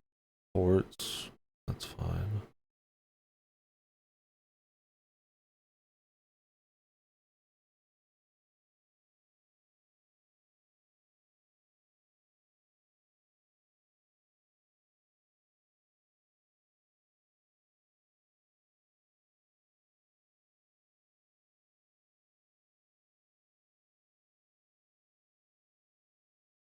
Oh, for its growth strategy. I was like, these aren't big sellers, right? But they could sell. Like, I mean, Dead Rising's pretty much dead. And Ace Attorney has had games forever. Okami's a 1 or 2 game series. I get what they're saying though. It's a weird way of saying it. Like leading brands, they're not like leading the company because that's like Resident Evil and Monhan and shit like that. They're brands that are like the leading brands for like revival, sequel, port shit. What are they gonna do with Dragon's Dogma? The DLC? I mean, no offense, but I feel like Dragon's Dogma is like dead. Yeah, it's just weird. It's just weird how they describe it. I don't think they mean like their top sellers, their leading brands. I think they mean the brands that are the ones they want to push in that context. I guess for growth, like brands to grow. But even then, it's like Pragmata not on there, right? Yeah, where they want to see growth. I feel like it's kind of like corporate speak nonsense, right? Because I mean, their biggest sellers are like Resident Evil, Monhunt. I mean, Pragmata did decent, like 2 mil. What else? The Capcom are like the big sellers, right? Then those aren't on there. So. They have to just mean. I mean, like Mega Man doesn't sell. There are no Mega Man games. They're just like collections, right? So. I assume they just see potential in it, so they want to do more with it. Whether it's ports, those are like the ones they want to mess with. Honestly, I'd rather them ditch Dragon's Dogma and Dead Rising and like pull from like Dino Crisis or other shit they've done, but I get it. Those are unique enough. Just weird how they describe it. I think because like Street Fighter, I mean, I don't know how much Street Fighter sells anymore, but it's their 3rd highest selling game ever is the original Street Fighter. Their highest selling franchises, in general, are Resident Evil, Monster Hunter, and Street Fighter. I don't know about actual hard sales, but numbers. Like Resident Evil, according to this wiki, is like 190 million. Monster Hunter's 125 million. Street Fighter 69 million. Then Mega Man's like 44. But Mega Man hasn't been a thing for a long time. Ace Attorney's like their 7th most. Strongest IP lineup. I mean, Capcom or Nintendo, right? Probably Nintendo. Nintendo's literally like their IPs, right? Like they exist because of IP, right? Capcom puts out just quality games. They can bring out like new stuff and it's fine, but like Mario alone is like a juggernaut just by existing. But yeah, Capcom's pretty.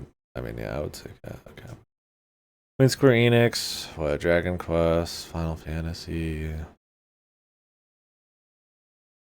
That's kind of it. They used to own like Hitman and Tomb Raider, but they don't anymore. And I wouldn't consider Tomb Raider a big seller, a big deal.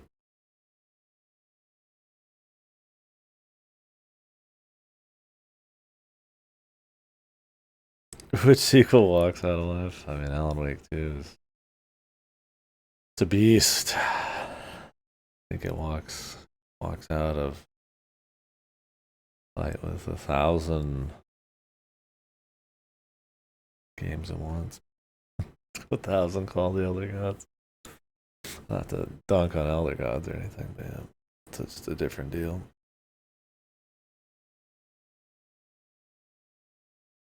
Yeah, Capcom's got pretty strong list of stuff. And if they like continuously make like more Mega Man, Ace Attorney, and like Dead Rising and all that, then that would just get stronger for sure. Locks out backs in his file. Yeah. Diagnosed with an incurable disease. The same hereditary illness of unknown origin that had struck her mother before her. The doctors had no answer. So I decided to find it myself. And never imagined the answer would take me so far away. To a remote island in the Pacific. Back then, I didn't have the financial independence I have now. So I had to raise money and put a team together. Do you remember the night before your father left for work in San Francisco? You were probably 5 or 6 years old. Oh God. Yes, I remember. I remember a beautiful, dark-haired woman, a nervous, scrawny guy, and a man who seemed really happy about something. I'll never forget those words. You're a whiz, mister. Would you be interested, by any chance, in an exciting job opportunity in the Pacific? That's right. Frank agreed to come with us to the island. It pained him to leave you and your mother back in Mississippi, but he needed the money and I was paying very well. But that island wasn't what we expected. There was something there that... Let's just say there are forces in this world that mankind ought not to meddle with, Miss Drayton. Things like the black ooze. Yeah. On that island, it was everywhere. I told you, it's the most dangerous substance I've ever come across. We found that out when one of the expedition members came into contact with it. It was him, driven mad, who attacked your father. Just a shallow cut with an ancient dagger, but enough to infect him with that black liquid. That is what took Frank's life. I did what I could to look after him, but that infection, it was beyond anything I could handle. His final words still haunt me.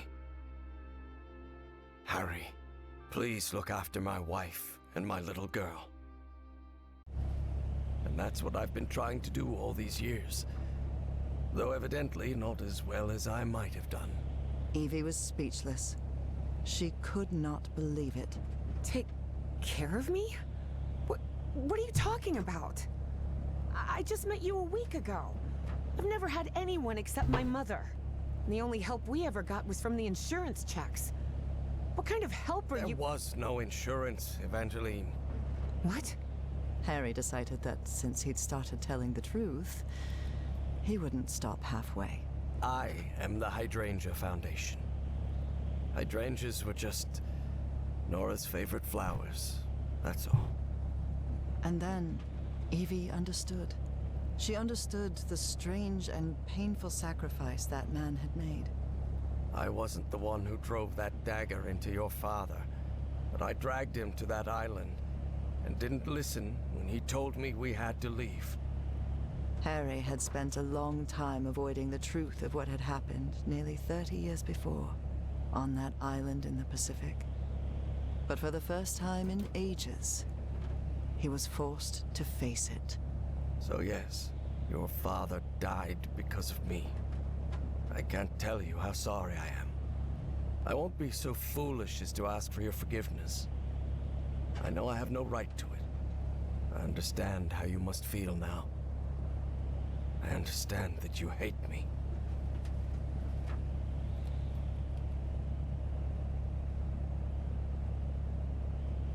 Okay, man. Maybe you have no right to ask for it, but I forgive you, Professor. You forgive me?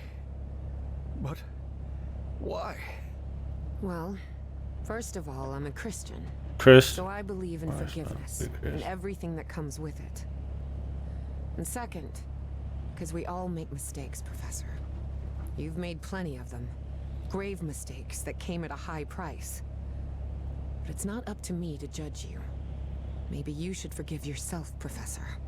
You've been torturing yourself for 23 years. Isn't that enough self-punishment? Harry was puzzled. He hadn't expected this. In a strange way, Evie's forgiveness made him feel uncomfortable. Didn't he deserve punishment for what he'd done? Evie's decision had made him doubt. Perhaps it was time to move on. I don't know. Maybe. Maybe you're right. I'm sure I am. Believe me. And after that, Evie and Harry remained silent for the rest of the flight. Thanks for telling me what to feel. Despite having talked about it, Evangeline and Harry were not prepared for the And we're freezing back. cold they would face on that remote Norwegian island. Although weather would be the least of their problems in that place. No.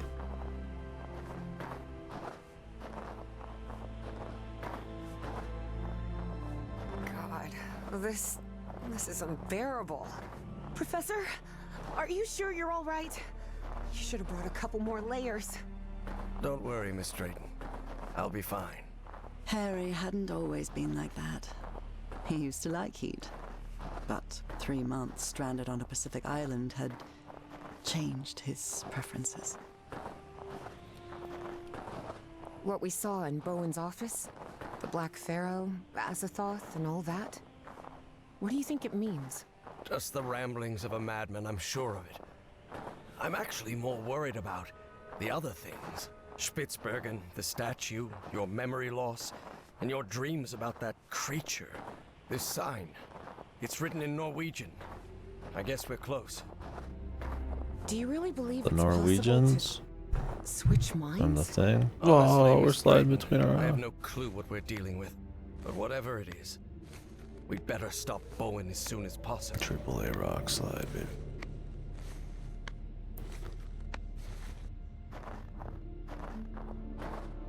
Here it is, the radio station.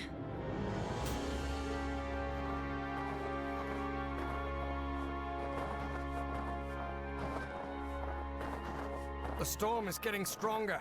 We'd better stay close to each other, Professor. I'm good. Thanks. I mean, you can keep up. I'm going all out, bro. I will not be stopped. This looks like the station's garage. Well, it's not working.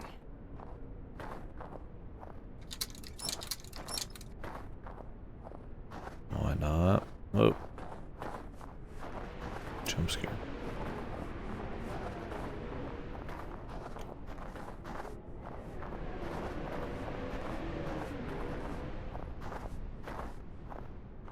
It's no use. This switch is completely wrecked.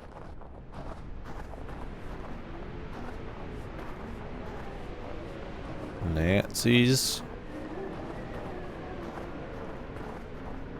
This must be the generator room. But it's locked. I can see some banners on the building. And what other IPs does Square have? I hate these guys. Oof. Just as I Fucking thought. Indiana Jones No reference. power in here. We should look for the key to that. This might come in handy, but not right now. I need to get the power. Interesting. I guess Very interesting. Octopath's a bigger IP But it won't now. help me bring the power back on. Not yet. I've got to get the generator running before I can get any work done. I'll have to take a look at it later. Right now, I need to get the power running in this station. No, the door won't budge. I mean, they had a shitload of RPGs back in the day, like your Chrono Triggers and all that stuff. yet. But I've got to get the generator running before I can get any work done.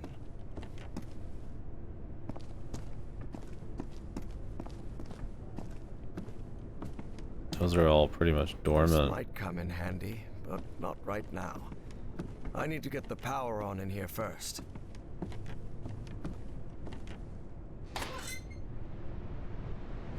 Evangeline, I see her. Harry hesitated to say the words because of how absurd they might sound. Sort? A spaceship? You mean like a flying saucer? What else do they have? Square Enix. What have they released in the last year or two? I feel like they had a lot more like relevant stuff, but now it's just like, I don't know. The Adventures of Elliot. Whoa. Well, that's, pretty much Octopath. FF7. I mean, Paranorma Site, Dragon Quest, Octopath. A lot of remakes, man. Some of these years are like only triangle strategy, same shit. Saga, I guess they've got Saga. I wouldn't call that like a huge one, but they got Saga. Fantasian, Neo Dimension. They got Mana, which they already disbanded that studio, so I mean they kinda got Mana, right? I wouldn't call it like a hitter. Saga, Dragon Quest, Foam Stars, bros. Foam Stars. They got Star Ocean, which I mean, that's just remakes. And even then, if they only remade the second one. Dragon Quest, Live Alive, which that's a one-off. Critically, I tech previewed the Rotopia serial murder case. Wow. Yeah, broken. Korean Saga, Tactics Ogre, which I mean, it's not really a thing. Valkyrie Elysium. I guess they got like Valkyrie Air Profile, Harvestella. It's a one-off. Star Ocean, the Divine Force. That was 4 or 5 years ago. No, they do Near. I guess Automata, but I mean that was a while ago. Field. So that's all in the last 4 or 5 years. It's pretty much just Dragon Quest games and Final Fantasy games and Octopath, and then spin-offs for those. Even though they're a publisher too, but I mean, do they publish a lot of crazy shit? I don't remember. Not anymore. I mean, they sold off a lot of IP. You know, IO bought themselves back from Square, so they got nothing to do with like Bond or anything. Or Hitman. Really? Oh yeah, it's gonna be fucking long. But I have to put these in fucking order.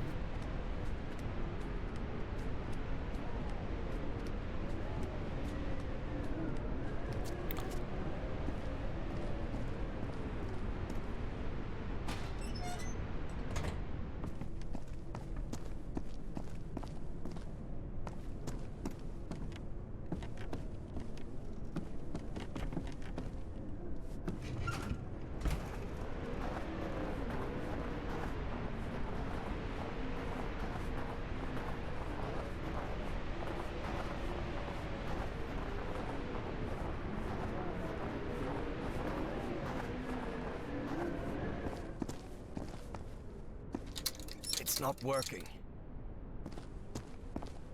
Guessing I have to start from the very beginning or something. Some of these broken though. Need a key for this one though. Is there a key in that last deal if I look everywhere? I mean, they kept saying, don't look around, don't look around, don't look around. So I stopped looking. Maybe the key is there. The entry post is completely wrecked. What happened here? I'm busy. Guess we'll check everything and then I have to check everything again when the lights come back on.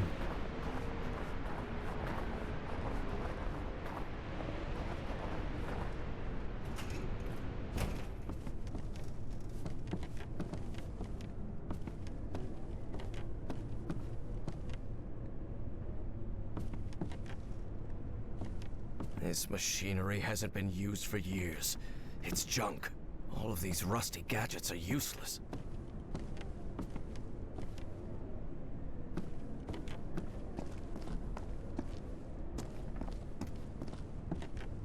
Yeah, I feel like Square is just such a long-running name. You would assume they've got like a stronger lineup, but they've really been floundering, man. Just surviving off of their Interesting. Very interesting. strongest But couple it won't help me IPs. bring the power back on. I'll have to take a look at it later.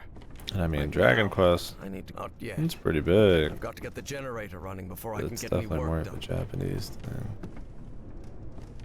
Although I feel like This it's been might come making in pretty handy, big but strides not right now. in the West lately. I need to get the power on in here first. I'll have to take a look at it later. Right now, I need to get the power running in this station. Not seeing any keys.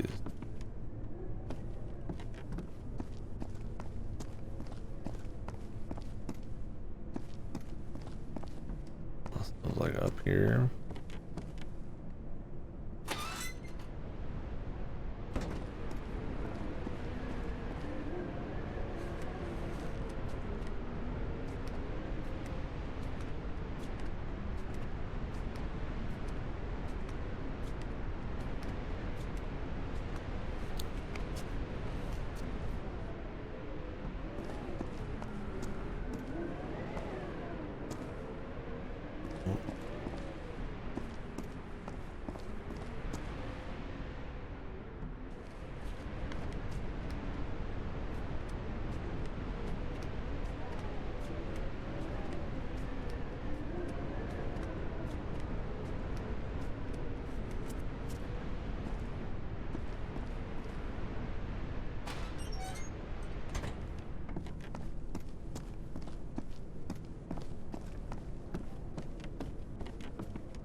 Nap after this, but allergies killing me.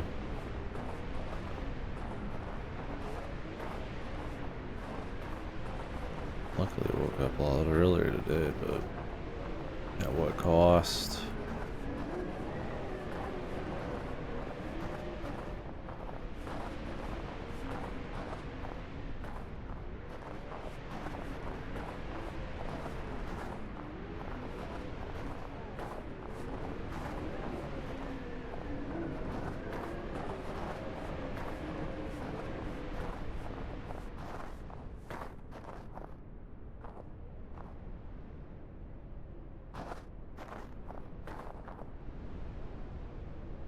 A book titled The Unspeakable Cult doesn't sound like a very pleasant...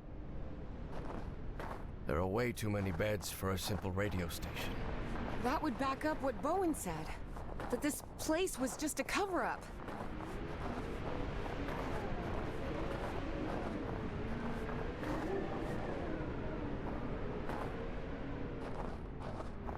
Where's this key for the generator? Why is it locked? Did I pick up a key and I just forgot?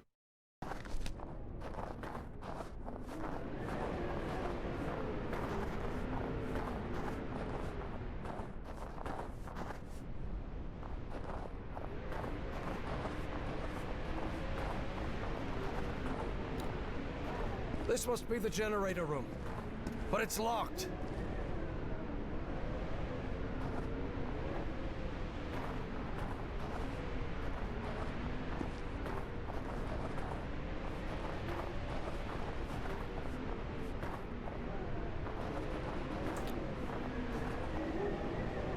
Wonder how that Adventures of Elliot game's gonna do. Can't say that's the best name I've ever heard, but could be cool though. I planned on checking it out if I kinda liked it. Jesus Christ.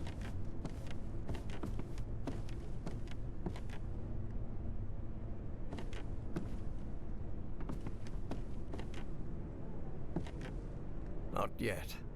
I've got to get the generator running before I can get any work done. Yeah, well, I need the key to get the generator running. There, This must be the key to the generator room. on the wall in the dark.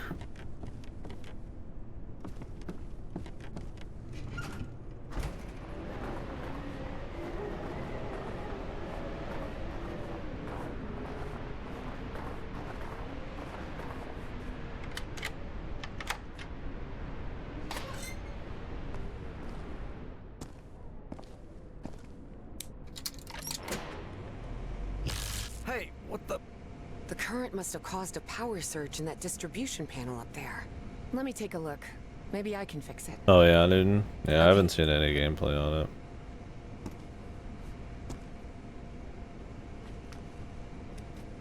I've not really heard much buzz, yeah, but I guess I'll see. It being more actiony from what I understand. Darn it. This fuse box is sealed. You don't happen to have a screwdriver on you, do you? No, sorry, I left it in my other coat. With the field mic, weren't you going up there to fix it? Oh, yes. You're right. Yeah, what? Darn it. This fuse box is sealed. No, sorry.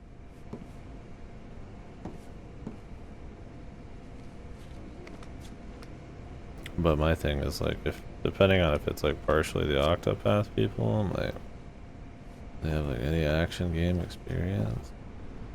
I'm supposed to go up here and fix it, but I need a screwdriver. No, there's a bunch of tools up there.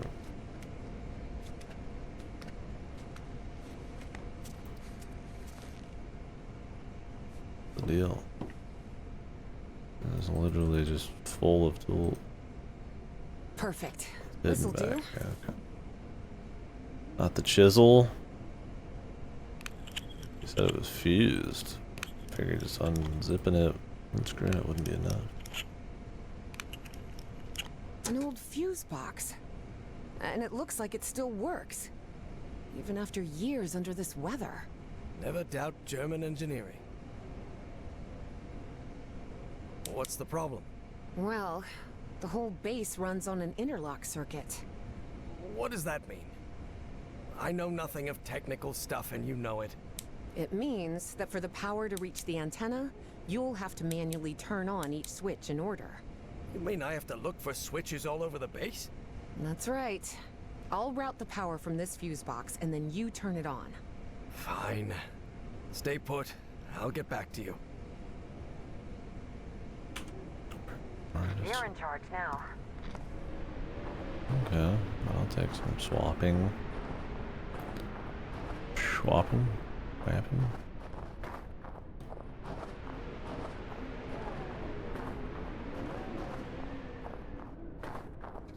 Good. I managed to turn this thing on. Evangeline, try another switch. Okay.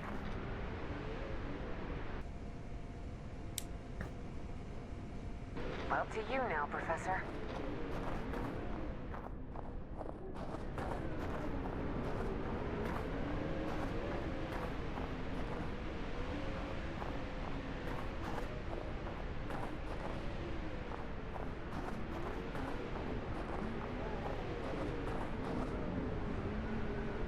Your turn, Evangeline. Your turn, Professor. It's like broke.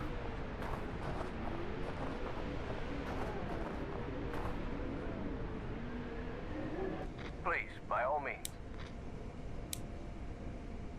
Well, to you now, Professor. My count is like the last one. The fuck am I, piece of Christ.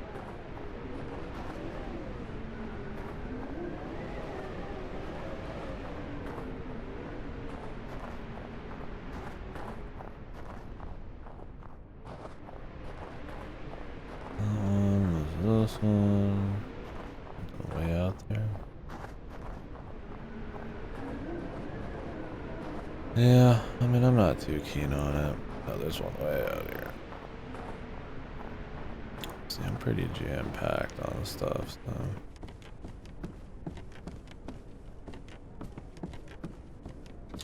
Good. I managed to turn this thing on. Evangeline, try. It's up to you now, Evangeline. You're in charge now.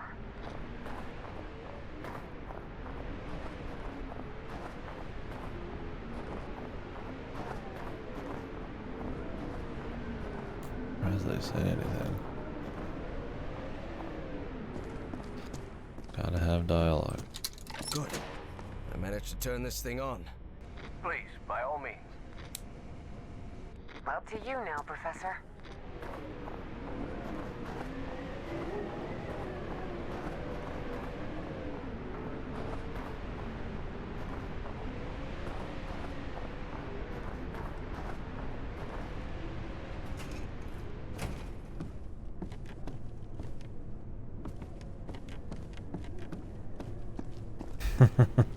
Yeah.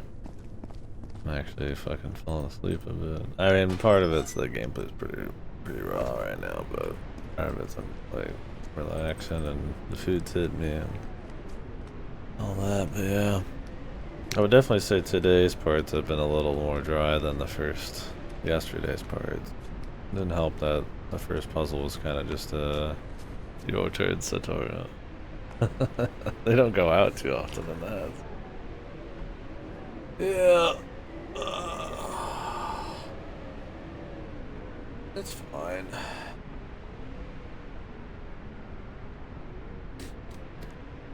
The information fill puzzle, logic puzzles, like, I mean, those are fine, right? It's nothing, you know, I haven't done a million times. Yes, we did it. We're good. Power's on. The power of this is like the variety of locations and like kind of general brisk enough pacing and go with like a touch of exploration. So when like the last one's pretty much just dry on exploration, but high on like kind of been there, done that puzzles.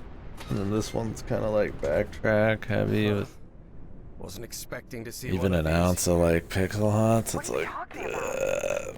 It's an Enigma machine.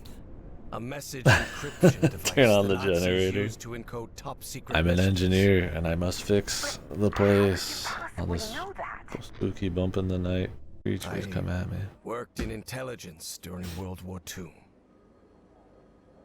Obviously, I was too old to be sent to the front lines. And I can't see a thing without my glasses. But the OSS thought someone like me could be useful cracking codes. So they... Russell's desk is always a mess. He's probably on a cigarette break.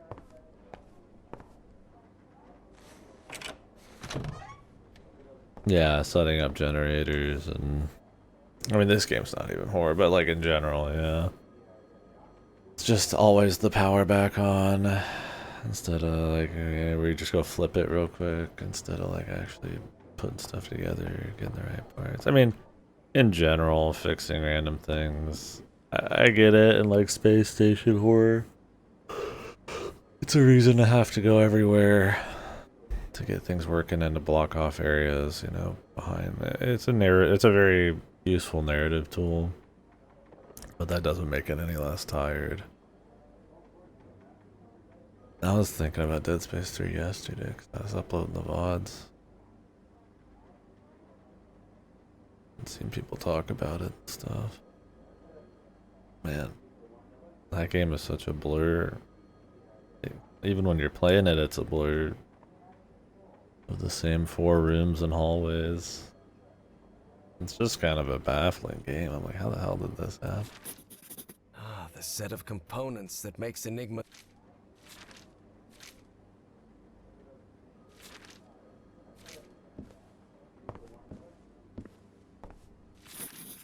Enigma decoding instructions. Quick Enigma This is the puzzle. message that needs to be deciphered. Be a patriot. I'm good, thanks. I really doubt this is how Nora pictures my work here at Fort Meade, but she does love to tease me. I don't rightly know what we'd have done The without deciphering Turing and his puzzles of people Dead over at Space 3 Bletchley Park. with the rhythm song thing at the end or whatever. That shit. I barely remember.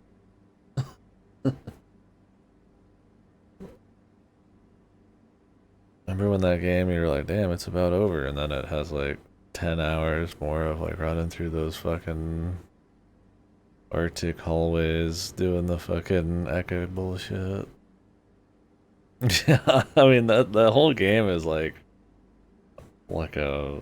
such a curiosity in how absolutely phoned in and repetitive and fucked it is compared to the first two.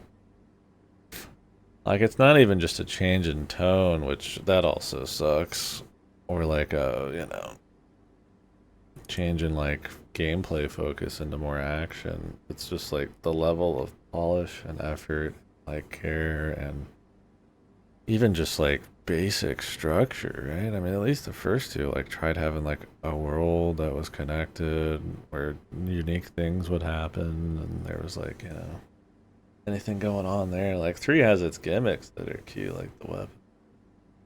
Ends up being such a fucking fever dream of just running through the same shit over and over. Hey, but at least we had that sick fucking romance triangle and drama. That was awesome.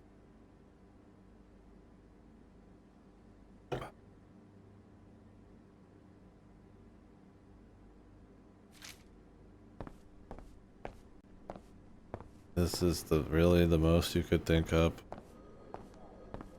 Your big magical, crazy eldritch horror plotline. We worked hand in hand with the Brits. They'd already managed to crack Enigma, so we hoped their work could help us break JN-25, the Japanese naval encryption system.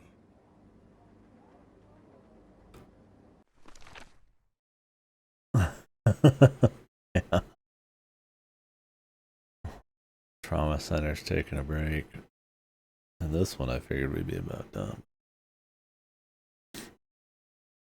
But, that game had game has a little bit more the time spent on some of these. Doing okay, just chilling? Good. It's good to chill, I say.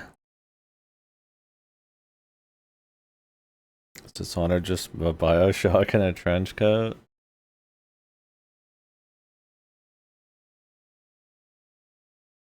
I mean, yeah, pretty damn close. I mean, considering Bioshock's a a chain off of Looking Glass shit, which is the progenitors of the immersive sim.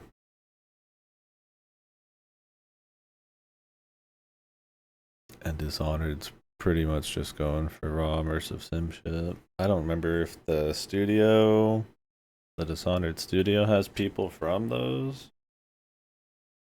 They did stuff like Arc Fate, all that. Yeah, more or less. I mean, I would say it's less story focused than Bioshock, but it's definitely like that Western kind of sort of dystopia society-ish thing going on. Kind of grungy-ish sometimes with all sorts of powers and immersive sim shit.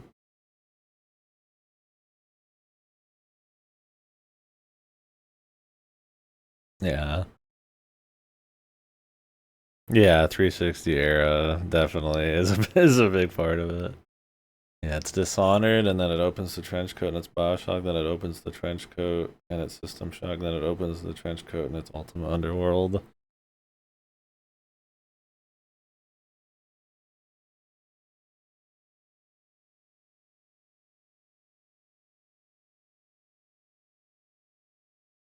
Whoops. Trench coat's all the way down. Yeah.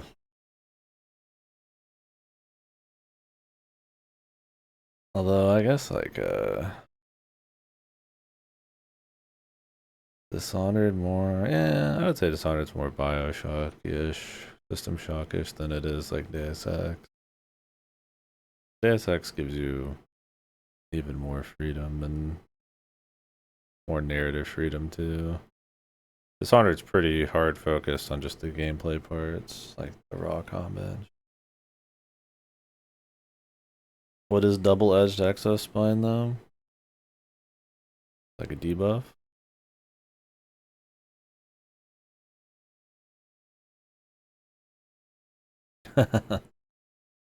I kind of hated the ending thing.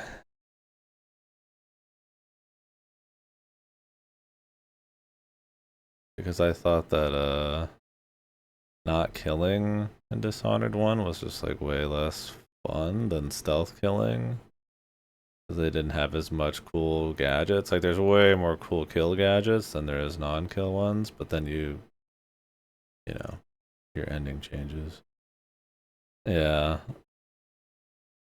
I just ended high school. I'm trying to think of the first game I played where I had the choice to not kill something. I don't know. I mean, Human Revolution was pretty early. Obviously, stuff like Metal Gear, but I didn't play Metal Gear until later.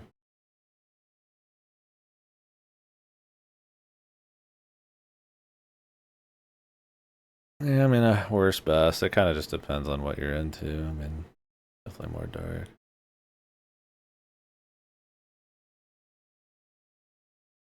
Yeah. I mean, Human Revolution was one that I definitely like did no kills on. I don't know if there's a lot of other games where I had pacifist options because I wasn't playing many PC games at that point. So it really was more the 360 generation where I started to like have those types of games. I mean, now I've played a bunch, but increases your damage dealt by 16%, but you take 32% increased damage. You can just do that whenever you want. That's kind of crazy.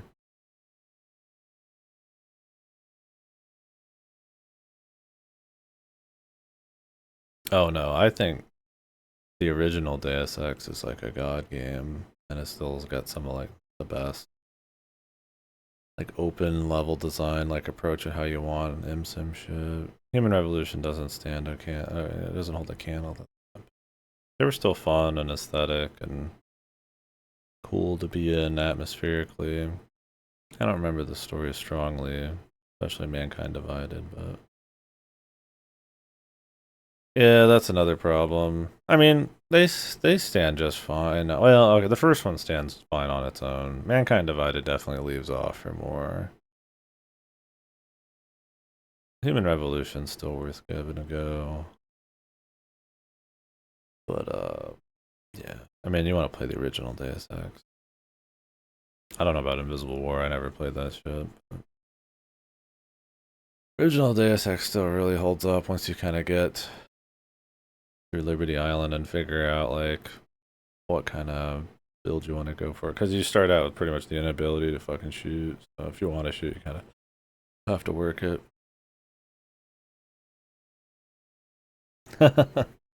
Yeah, I don't really remember Mankind Divided's game story as much. It's definitely not one that ever sat with me. And like I said, Human Revolution is mostly like vibes and presentation, right? Jensen as a character, his voice acting, the piss filter world.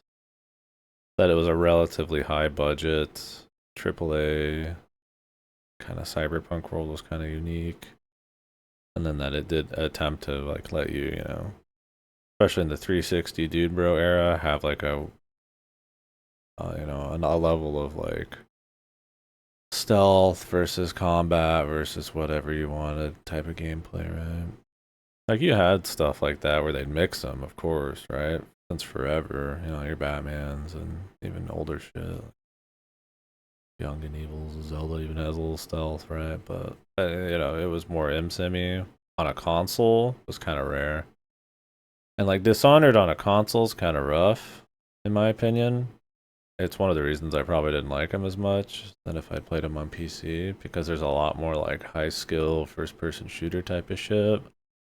But it's like Human Revolution's pretty like console friendly, so I feel like that was probably a big part of it. It's just raw aesthetics and presentation with like a style of gameplay that consoles didn't really have. But if you get into PC gaming, I mean the world's way larger on that front. Maybe not in budget, but and nowadays I mean, you got all sorts of shit. MD having some drama about it. They had an MTX, yeah, where you could buy currencies and stuff. Where you know, but yeah, sadly that's come pretty common.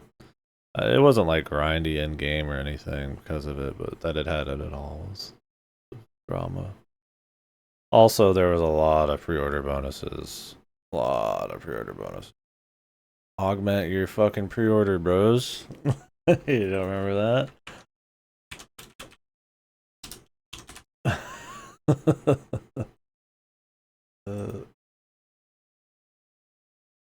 See if I can find it.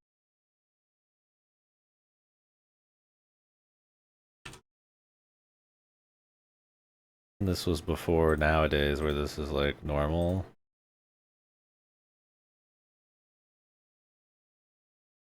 Augment your pre-order and it's like got like 10,000 fucking random things.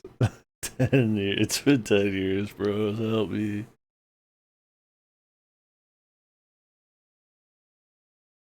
It doesn't help. There's like DLC and Human Revolution that like expands on bits of the story and all that. Although Human Revolutions has like director's cuts and stuff where they allow you to like stealth bosses and they tone down the piss filter and all that. Yeah, I don't know. I like Human Revolution. It's been a long time. I kind of feel like I prefer the piss filter, and the bosses were never a huge deal. I don't know what else they changed. It probably comes with the DLC. There's also like a little spin-off game. Is it The Fall or is that the DLC? There's another one. I got it taken out back. Yeah. I mean, Square owns it. Or did they sell that to as well along with Tomb Raider to was it Embracer? Or who owns that now?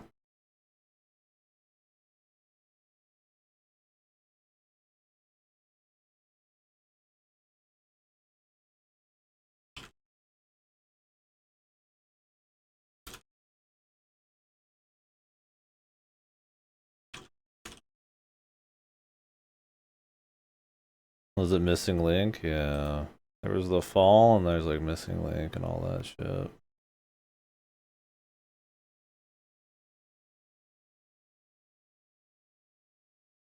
It's weird because there's supposed to be a bunch of story implications with all that too. And the Mankind Divided, but yeah. Their DLC situation was funky for sure. That generation had a lot of that. Not that that's not a thing anymore, but I mean, you think like Asura's Wrath and all that, or like the end of the game, or like Dead Space 3, like the end of the game and the stories like in the DLC and shit. I don't think it hurts Human Revolution as much as those, but yeah. I don't know. I could replay Human Revolution someday, maybe just to see how I think. Because I mean, I've played a lot more M Sims and shit now. I mean, as I remember it now, I would say it's worth playing. But I mean, the original Deus Ex is like a god game. So you totally got to play that. That still holds up in crazy ways. Still, Human Revolution's kind of what if bigger budget dude bro era, and if you were like really into the aesthetics, which I was, then you get that element of it too. And I've always liked cyberpunk near future shit, but I had like a raging hard on for it in high schools. Yeah, I plan on playing Invisible War at some point. So I'm not in a rush, mind you. I probably want to go through the Thief games and all the other Looking Glass shit. I probably won't do Ultima Underworld. I've watched enough on those, and they're impressive for being like your first M-Sims. But maybe I would do more of the Dishonored People's shit like Arx Fatalis and stuff. I don't know if I'll do an Ultimathon. I watched Madular's entire retrospective on every Ultima game up through 8 so far. So I'm pretty up to date on the Ultima thing. That was like 20-30 hours of like Ultima history with like the developers and like a kind of run through the games too. It was just interesting. His videos are really well formatted and educational. You get an idea of what all the games are like. But it was cool learning about Warren Spector. He came in on Ultima, which Warren Spector's like Deus Ex and Looking Glass and System Shock and all that shit. It's kind of interesting seeing him as like characters in those games and shit, and kind of the rise and fall and like EA's origins and EA killing off shit and the passion and then the passion dying, and it's a cool thing to chart for sure. I'll link his channel. Lassie's the one who hit me up on that. But yeah, I don't know if I'd play through him at this point. I mean, maybe someday. I'm not like against the idea, but they're definitely influential enough Um,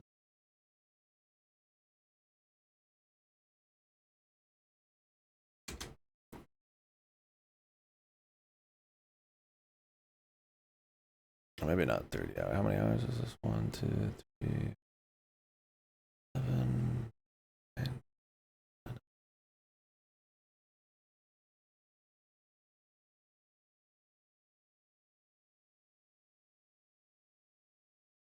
Okay, it is about 30. It's like 27, 20 so far. And there's more still.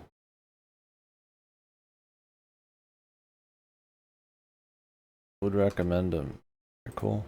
Cool if you want to learn about like ancient CRPGs and like their influence on like the Japanese market and all that. I mean, Wizardry's probably got more influence, but he talks about Wizardry a little bit in those. But yeah, I don't know. Maybe someday I'll do Ultima, but yeah, I feel like I've gotten such a good representation of what's going on with Ultima and like a lot of the stories and the pitfalls and all that. I don't know. It's not a big. I'm definitely not in a rush. Wizardry, we'll see. It's kind of a similar deal. Maybe someday. Maybe when I forget more shit. Might and Magic, though. Yeah, I could do Might and Magic.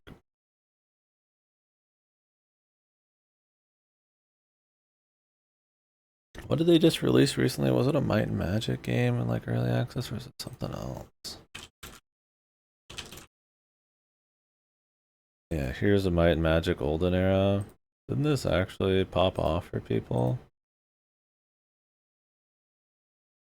Here's a Might and Magic's like a really big and like, is it Poland? Some European, Eastern European areas. I don't remember exactly. It's like really huge in some countries or something, and it's like not even barely a thing. and like places like here, you wouldn't even hear about it really. So that's really cool. Yeah, I've heard that the Heroes of Might and Magic games are like still really unique. So I'd like to try those at some point. Don't have much experience with that. I couldn't help myself. Usually I would just play through stuff like Ultima, but I just couldn't help myself. I wanted to learn about it. And it was a lot of games. And a lot of them were probably really raw to play. Which, I mean, I like playing really ancient raw shit, so I don't know. Sometimes they're just distilled down to like such an essence of what an RPG is that they're just super exciting to go through. Like the original Dragon Quest I really like, you know. But yeah. Visible Wars horrendous, diluted, toothless gameplay, and a lot of the backgrounds relegated to loading screen lore tidbits. I also really like the story beats that do get presented next to the game, but it's not totally done in the oven. Was Invisible War a console first type of game? I don't remember. Or was it PC? I thought it was like a Xbox type of thing. And the cover's always funny. Okay. Yeah, I'd like to try it. It's probably not that long either.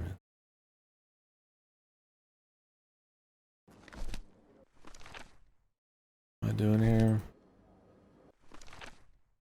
Day of the message. First cipher message reader. 2.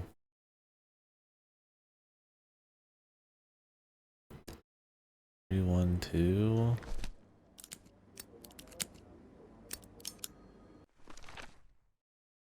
Disk.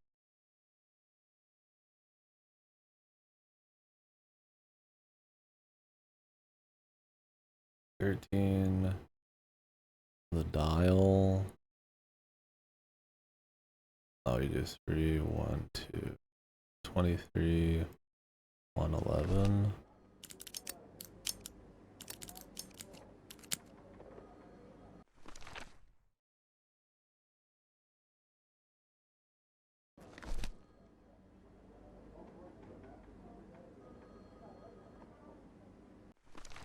What is the 3 here?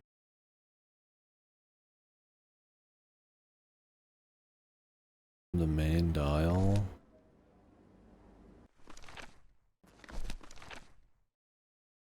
What is the main dial?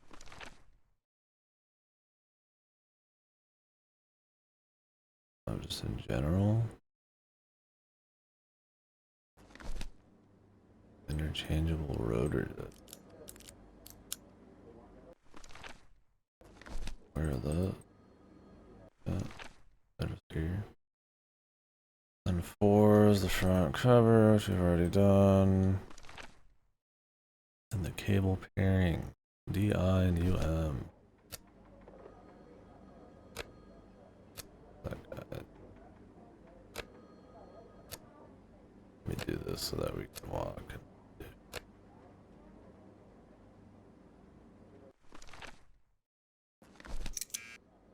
Yep.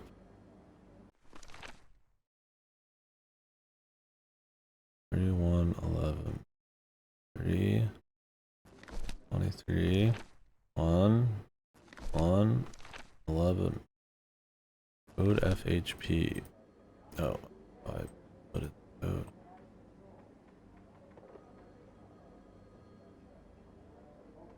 Is that what they want?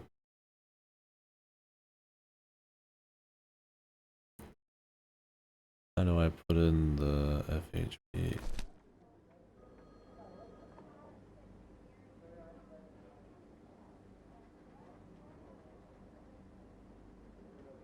Simplistic, to put it kindly. Yeah. Oh, whoops. You can actually take these out completely. 3, 1, 2.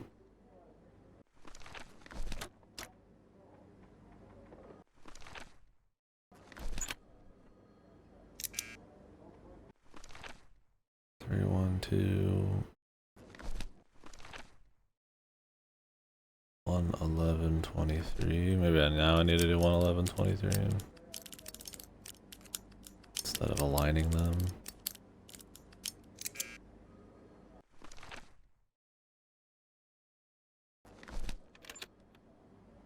3, 1, 2.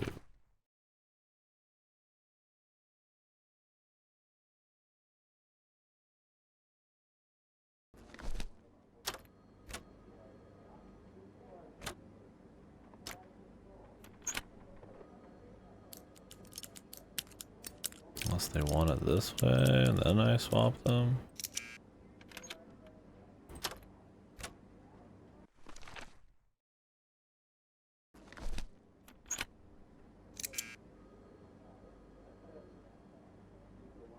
Mm.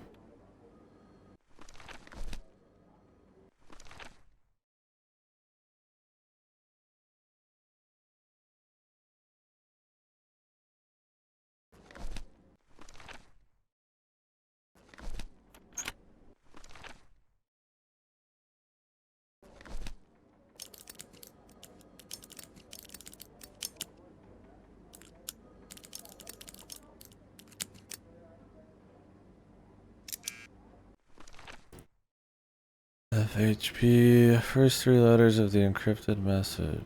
Code FHP. Okay. Front cover, cable pairing, initiate decryption process.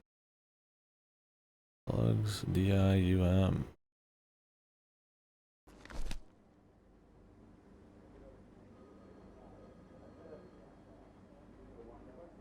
Unless it's supposed to be like DUIM or some crazy shit.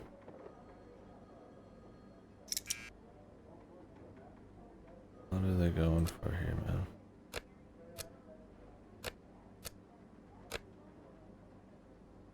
I don't have to close it. Do I have to line this?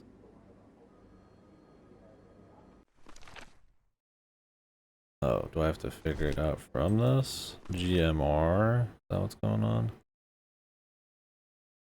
Okay. 25. 312. 1526 1.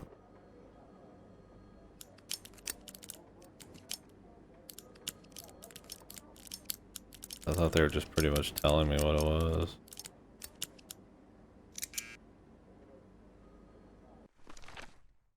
Then we gotta do UA WF.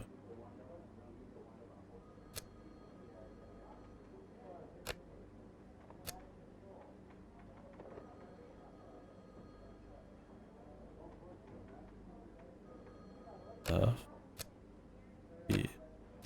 Oh, there's a.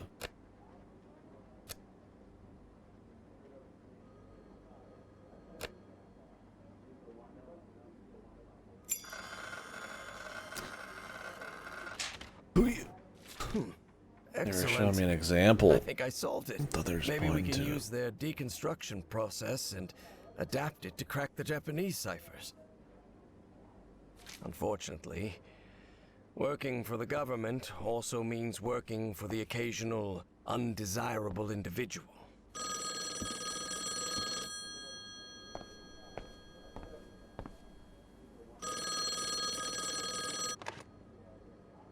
Yes?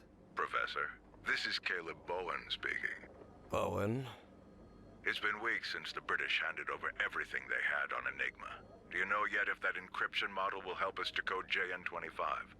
You have to understand, Professor. Washington is starting to get uneasy. I'll try to buy you some time, but I can't assure you anything.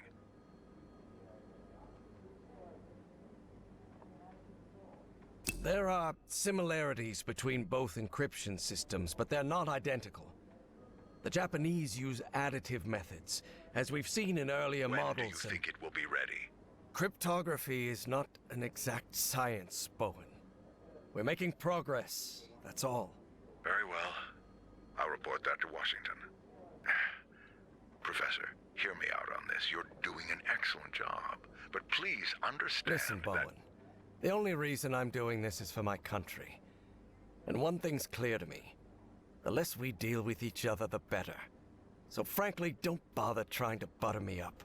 Ah, Professor, we have more in common than you think. Why do you insist on making us enemies? Look, no matter how much you try to deny it, I know you're still a damn Nazi. And though I've never been able to prove it, I also know you had something to do with the sabotage of my expedition.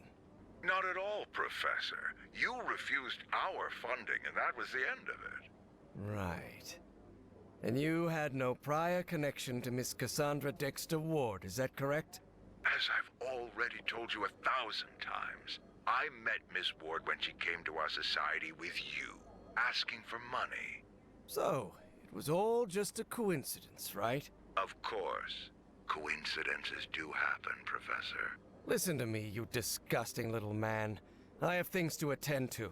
Do us both a favor and don't call again. What a moron.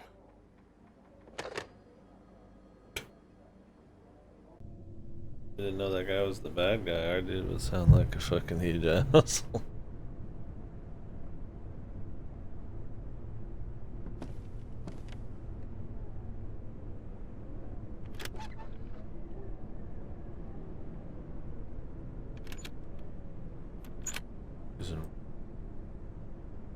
Here again.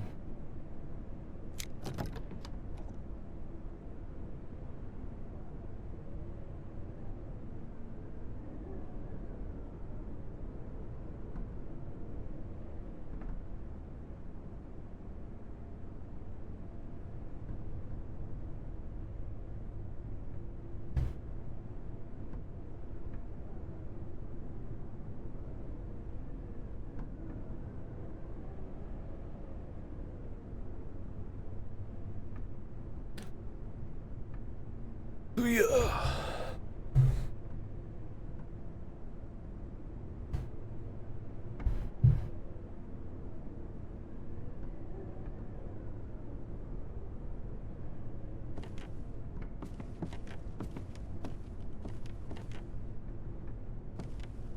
Yeah.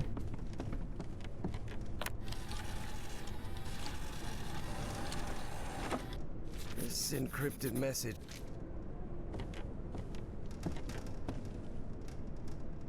No use. It's an encrypted message.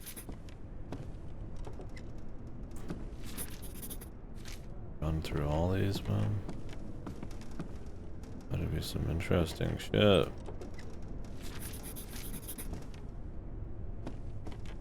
Phase 2 of the puzzle here. There's...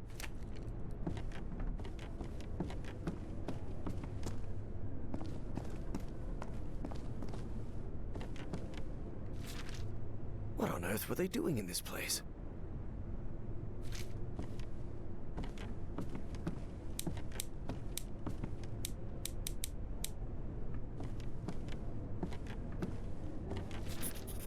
ZNPC. Sounds like a secret Nazi project, doesn't it?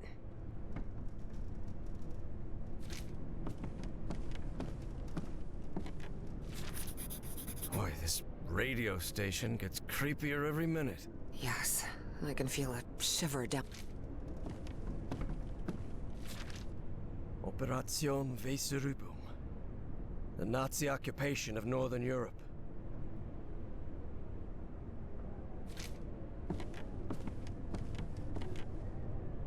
A monocle. He must be upper class. What a creepy looking face he has. Really got the black ooze eyes. That guy with the white hair must be the senior one. This guy looks like a bureaucrat. This Voight fella doesn't sound too happy. Someone must have gotten some dates wrong.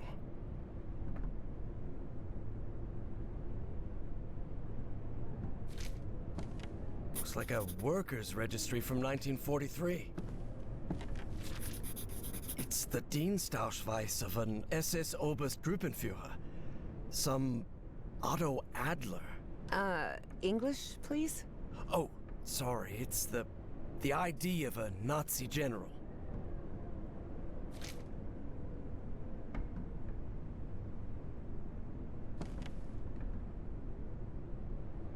A monocle. He must be upper class.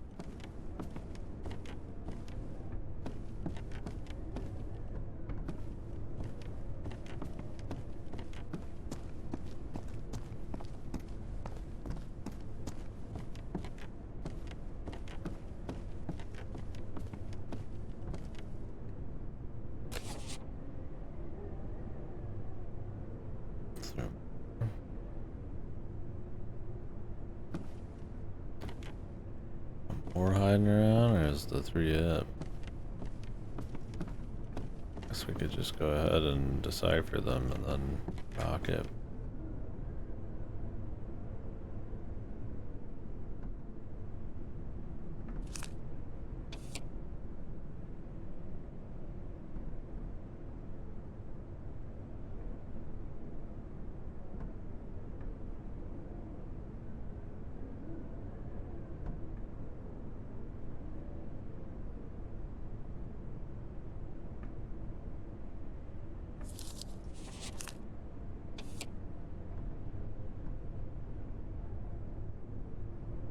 Take a while.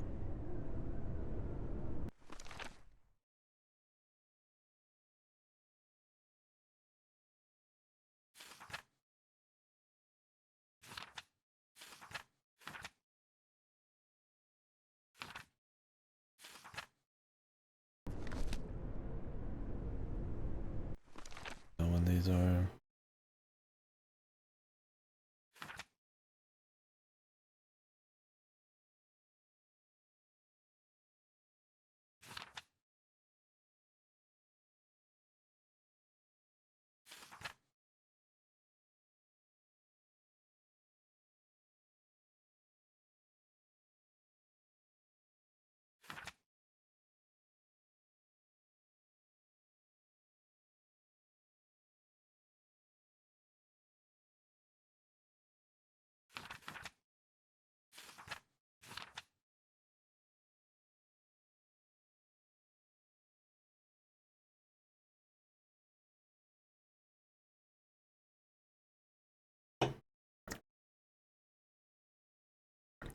Through bullshit on a machine again.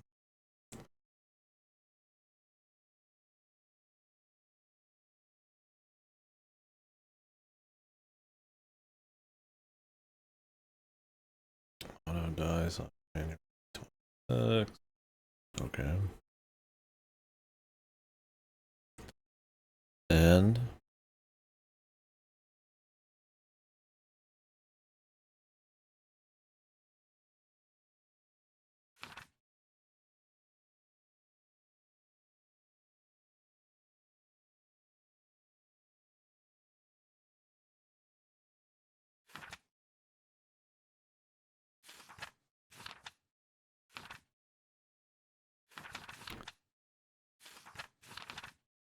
to BDA here, January.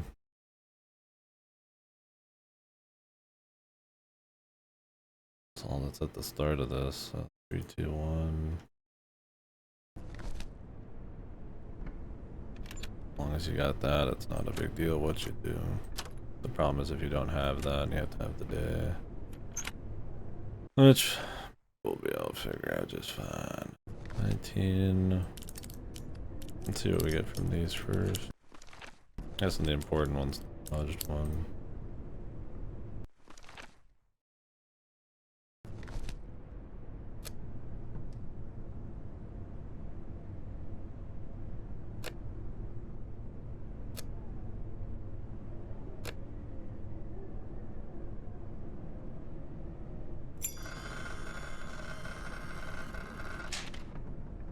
Code. I wonder. Could that be the code to access the reinforced door, Professor? No. The code equals general's assigned number and current day. It's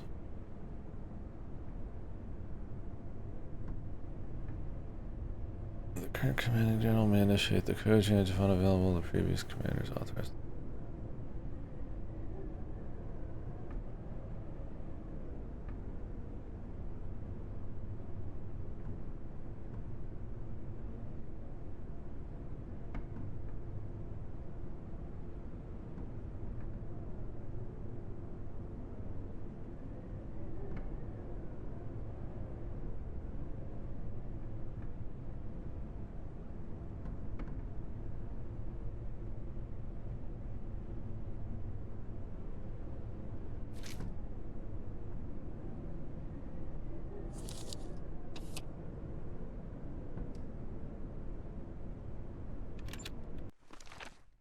UZW 231 13. Well,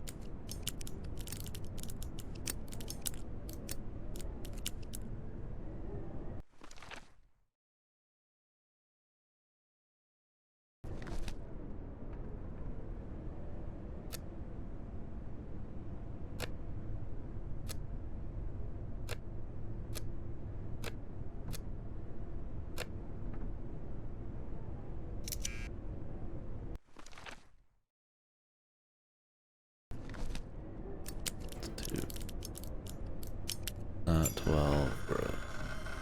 My bad. The Nazis probably abandoned the base. That's why this message was never received.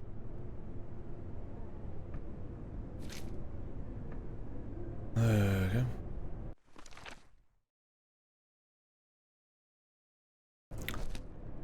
Last communication was on 25th of February. Wait. Adler's dead. He died on the 26th. If his death matters.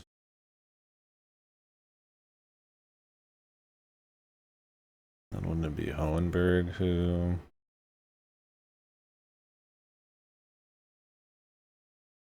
handles it? What does that mean?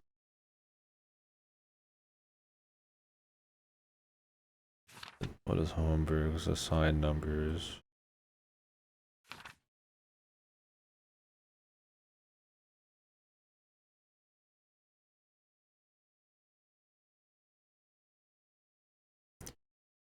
Yesterday we received the lab's door code instruction. Oh, that was PDA. That's the very first thing then.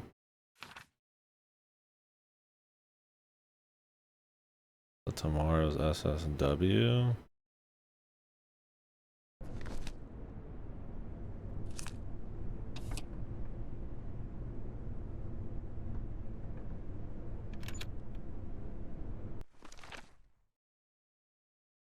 Assuming that it actually happened.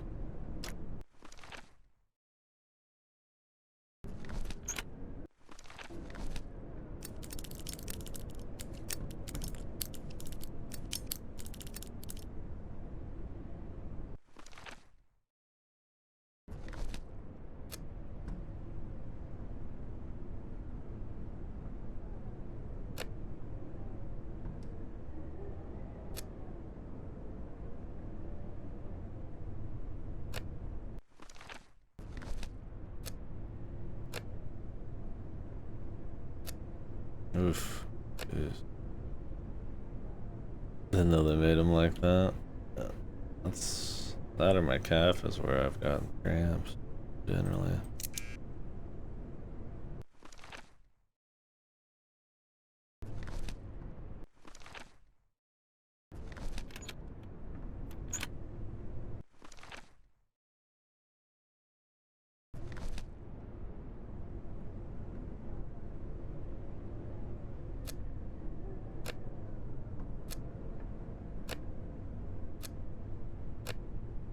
Just sitting around, or if I'm like stretching my ankle or jerk weird, sometimes that's when it happens.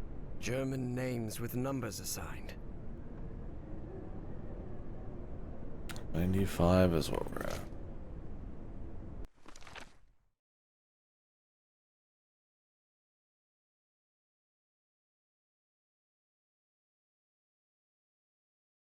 $95 and then the day.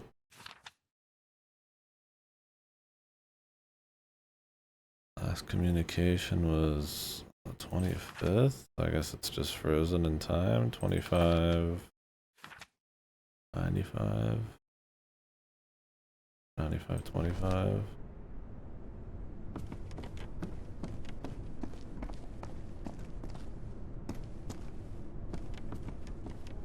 Where do I put in the code? A reinforced door. You still think... All right, I've got...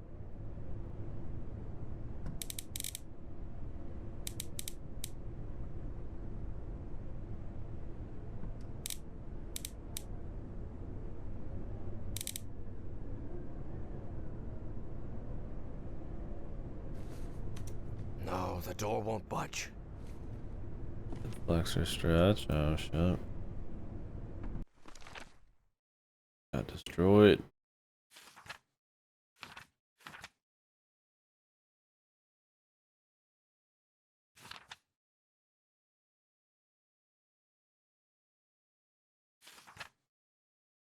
So it is Homburg. Oh wait, it's on the 25th.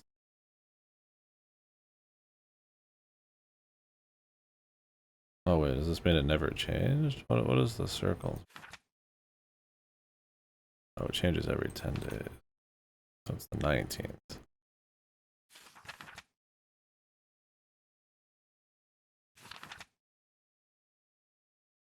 $95.19.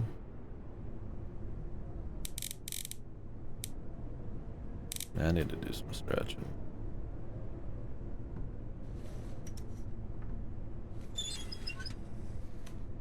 Exercise. At last, we did it I'm eventually. watching the calories pretty well.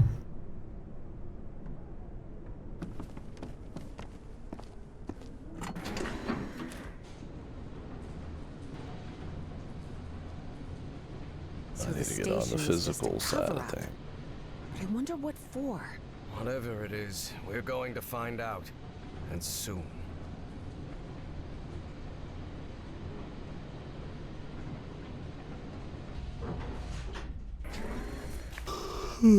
More fun than the Egyptian one, but kind of a sort of similar ilk. Perry tried to keep his composure when he saw the oily shadow. He didn't want to alarm Evie.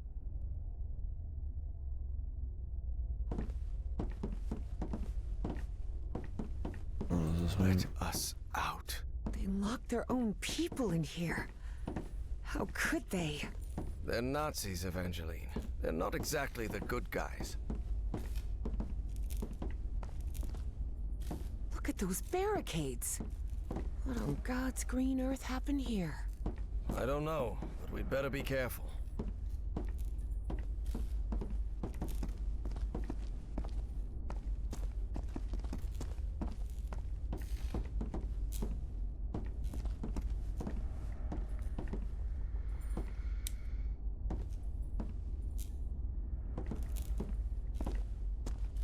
Always staring right at you.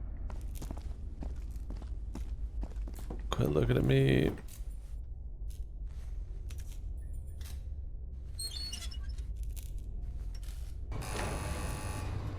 Do you think we'll find that great engineer of yours down here? I hope so. This trip will have been a total waste of money. But Evie suspected there was much more at stake than the cost of their trip. A liquid that reacts to sound, like in the Rappahannock River caves.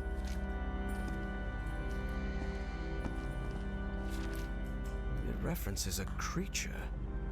You think that might be your great engineer? Yes, sounds like it.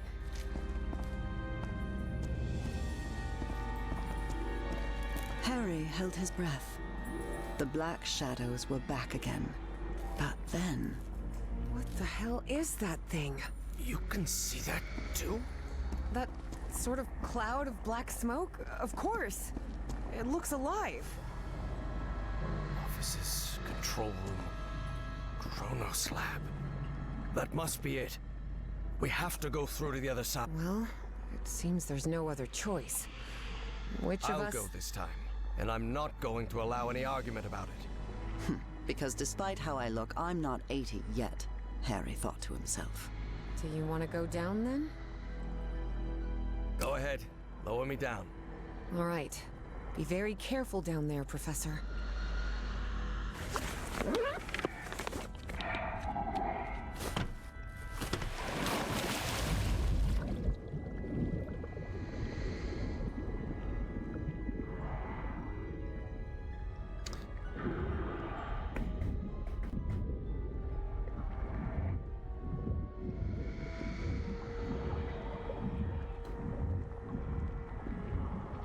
Everything all right down there, Professor?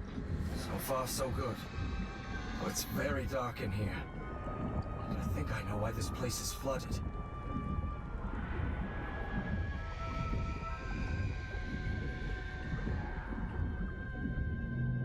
They must have tried to break into that flying saucer and then release the black ooze. Do you see any black ooze around? All around, yes. I'm pretty sure it was the ship's fuel. About 10 minutes of air in this suit. Ooze. Why would he tell us that? Maybe we're gonna be using it Evangeline, again. do you hear me? Yes, Professor. I've reached the control box, like the organizational chart for Project Kronos. And that's... He must be talking about that flying saucer we saw out there. I really hope they never succeeded.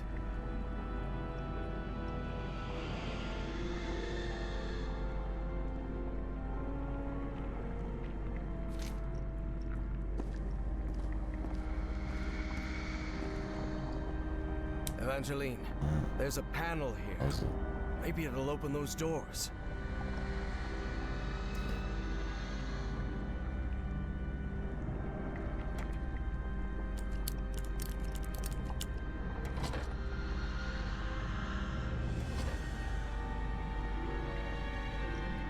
Your turn, Is there a Evangeline. code here?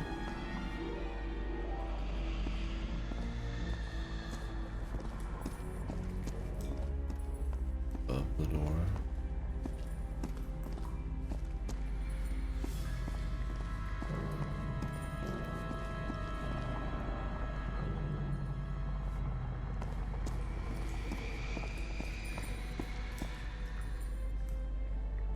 Your turn, Professor.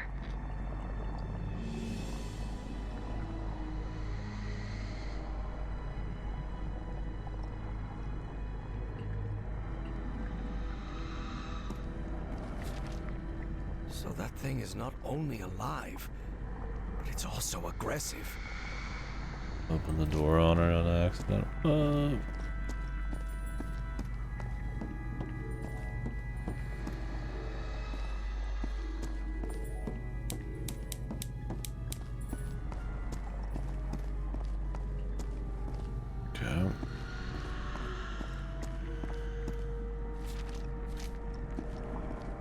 Looks like the organizational chart for Felix Stahl. That guy's a member of the So that was the reason Bowen had pulled every string.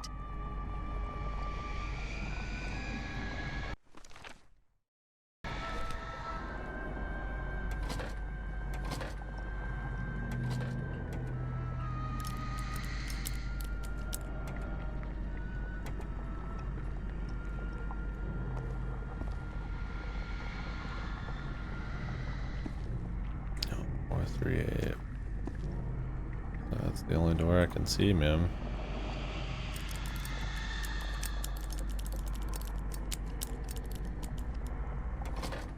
A light just came on. No. Evangeline is on the other side of that door.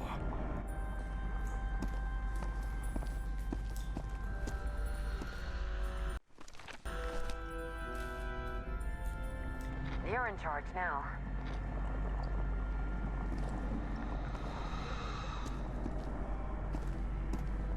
Always in charge. No. Evangeline is on the other side of that door. That black smoke creature could get her.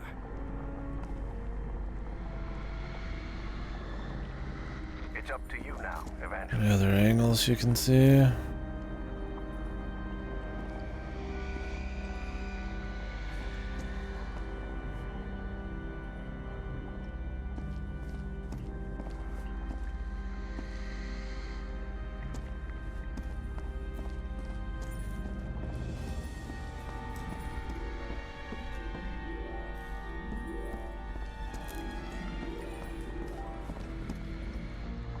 I feel like I need a nap, bro. Jeez.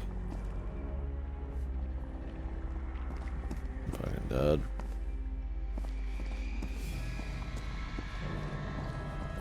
I'm sure when I get to my sleep study, it's gonna be the opposite. I'll be like, ah, can't sleep.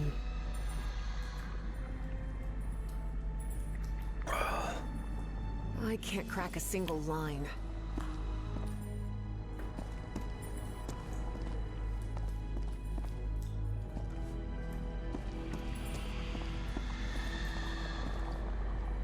Oh, 2-7, 4-2-8, 4-2-7. Up to you now, Professor. You think they would make sense like that?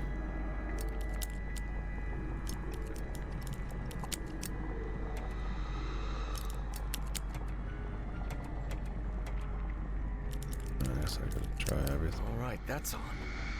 Professor, look. That thing. It's moving into the next chamber. It seems to move like... Your turn, Evangeline.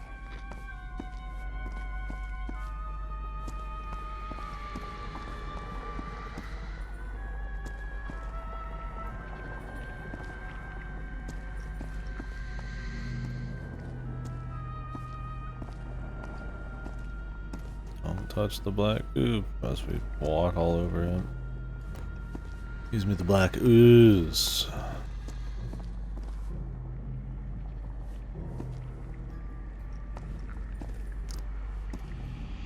Eight, 1, 6.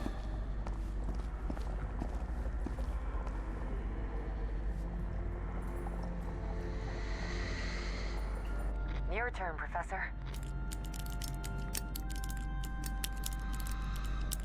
Another one.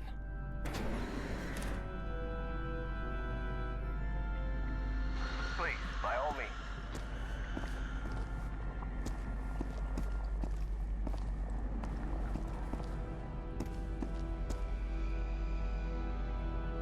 You're in charge now.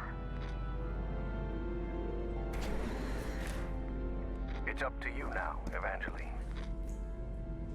Up to you Your now. turn, Okay. Professor.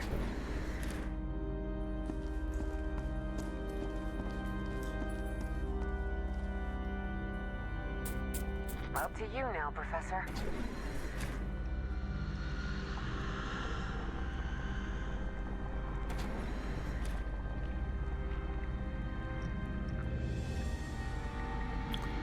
Your turn, Evangeline. You're in You charge nine. now.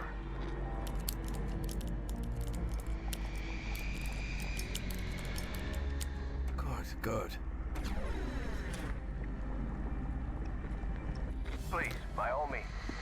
Yeah. One was a little more interesting. Nothing crazy, but it was cool. I was worried we're gonna have to then refer to the journal for 10 hours again. Yeah, that has its moments, but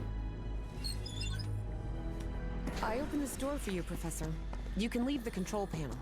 I think we're safe. on earth was that thing? I don't know. But whatever it was, I don't want it close to us. Let's get out of here, quick. What is this place? It looks like the heart of Project Kronos. Could be. Do you think we gave that horrid thing the slip? I really hope so. After seeing what that black smoke can do to humans, I wouldn't want... What the hell? How did that thing get out? No time for questions now! Run, Professor! Run! Quick, the bunker door! Help me close it, Evangeline!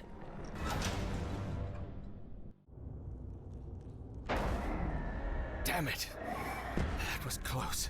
Guys, I hope this chamber is shut tight. If not, we better find another exit. Otherwise, we're trapped in here.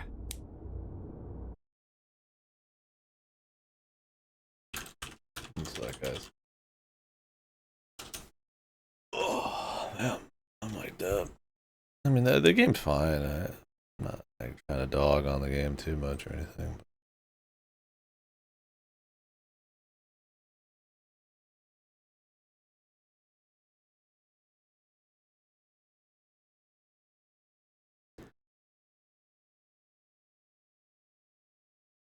I think when I'm tired, the kind of, it's fine. It's like I get what's going on. I'm not like lost, and we'll see where it goes. But I'm not like giga interested either in the characters or what's happening. But I mean, it's kind of cute to see a more colorful Eldritch Light, Indiana Jonesy thing.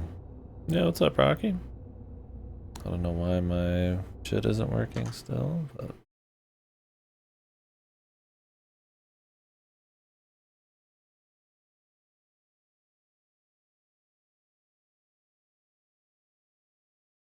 I mean, I gotta restart the stream or something, but thank you very much, bud. Appreciate you. I was actually gonna take a break, maybe get a nap, and then maybe finish this in a bit. Kind of dead. But thank you very much. Good to see you. But yeah, I don't know. I mean, it's cool. Like I said, I mean, the puzzles. I mean, they're fine. I mean, some of the best ones have more interactivity or more like kind of going between world areas. The shittier ones are kind of the more typical logic, kind of staring at the journal one. Those aren't like horrible or anything. But when I say putting me to sleep, I don't want to put it against the game too much. But a lot of it's that I'm tired and my allergies are kicking me. I'm gonna take a little break. I totally did not plan on this being a 3-stream game. I'll probably be back pretty soon and we'll wrap it up. But I think we're like an hour or two out, probably. Honestly, I feel like I'm giving the game a disservice by being the fucking like Walking Dead in the last 30-40 minutes. I'm gonna take a little break. Thanks again, guys. Appreciate it. And then after this today, we'll probably do some rewrite. Wouldn't want to start anything else up other than, I guess, the altars I could, but not when Saros is coming and all that shit.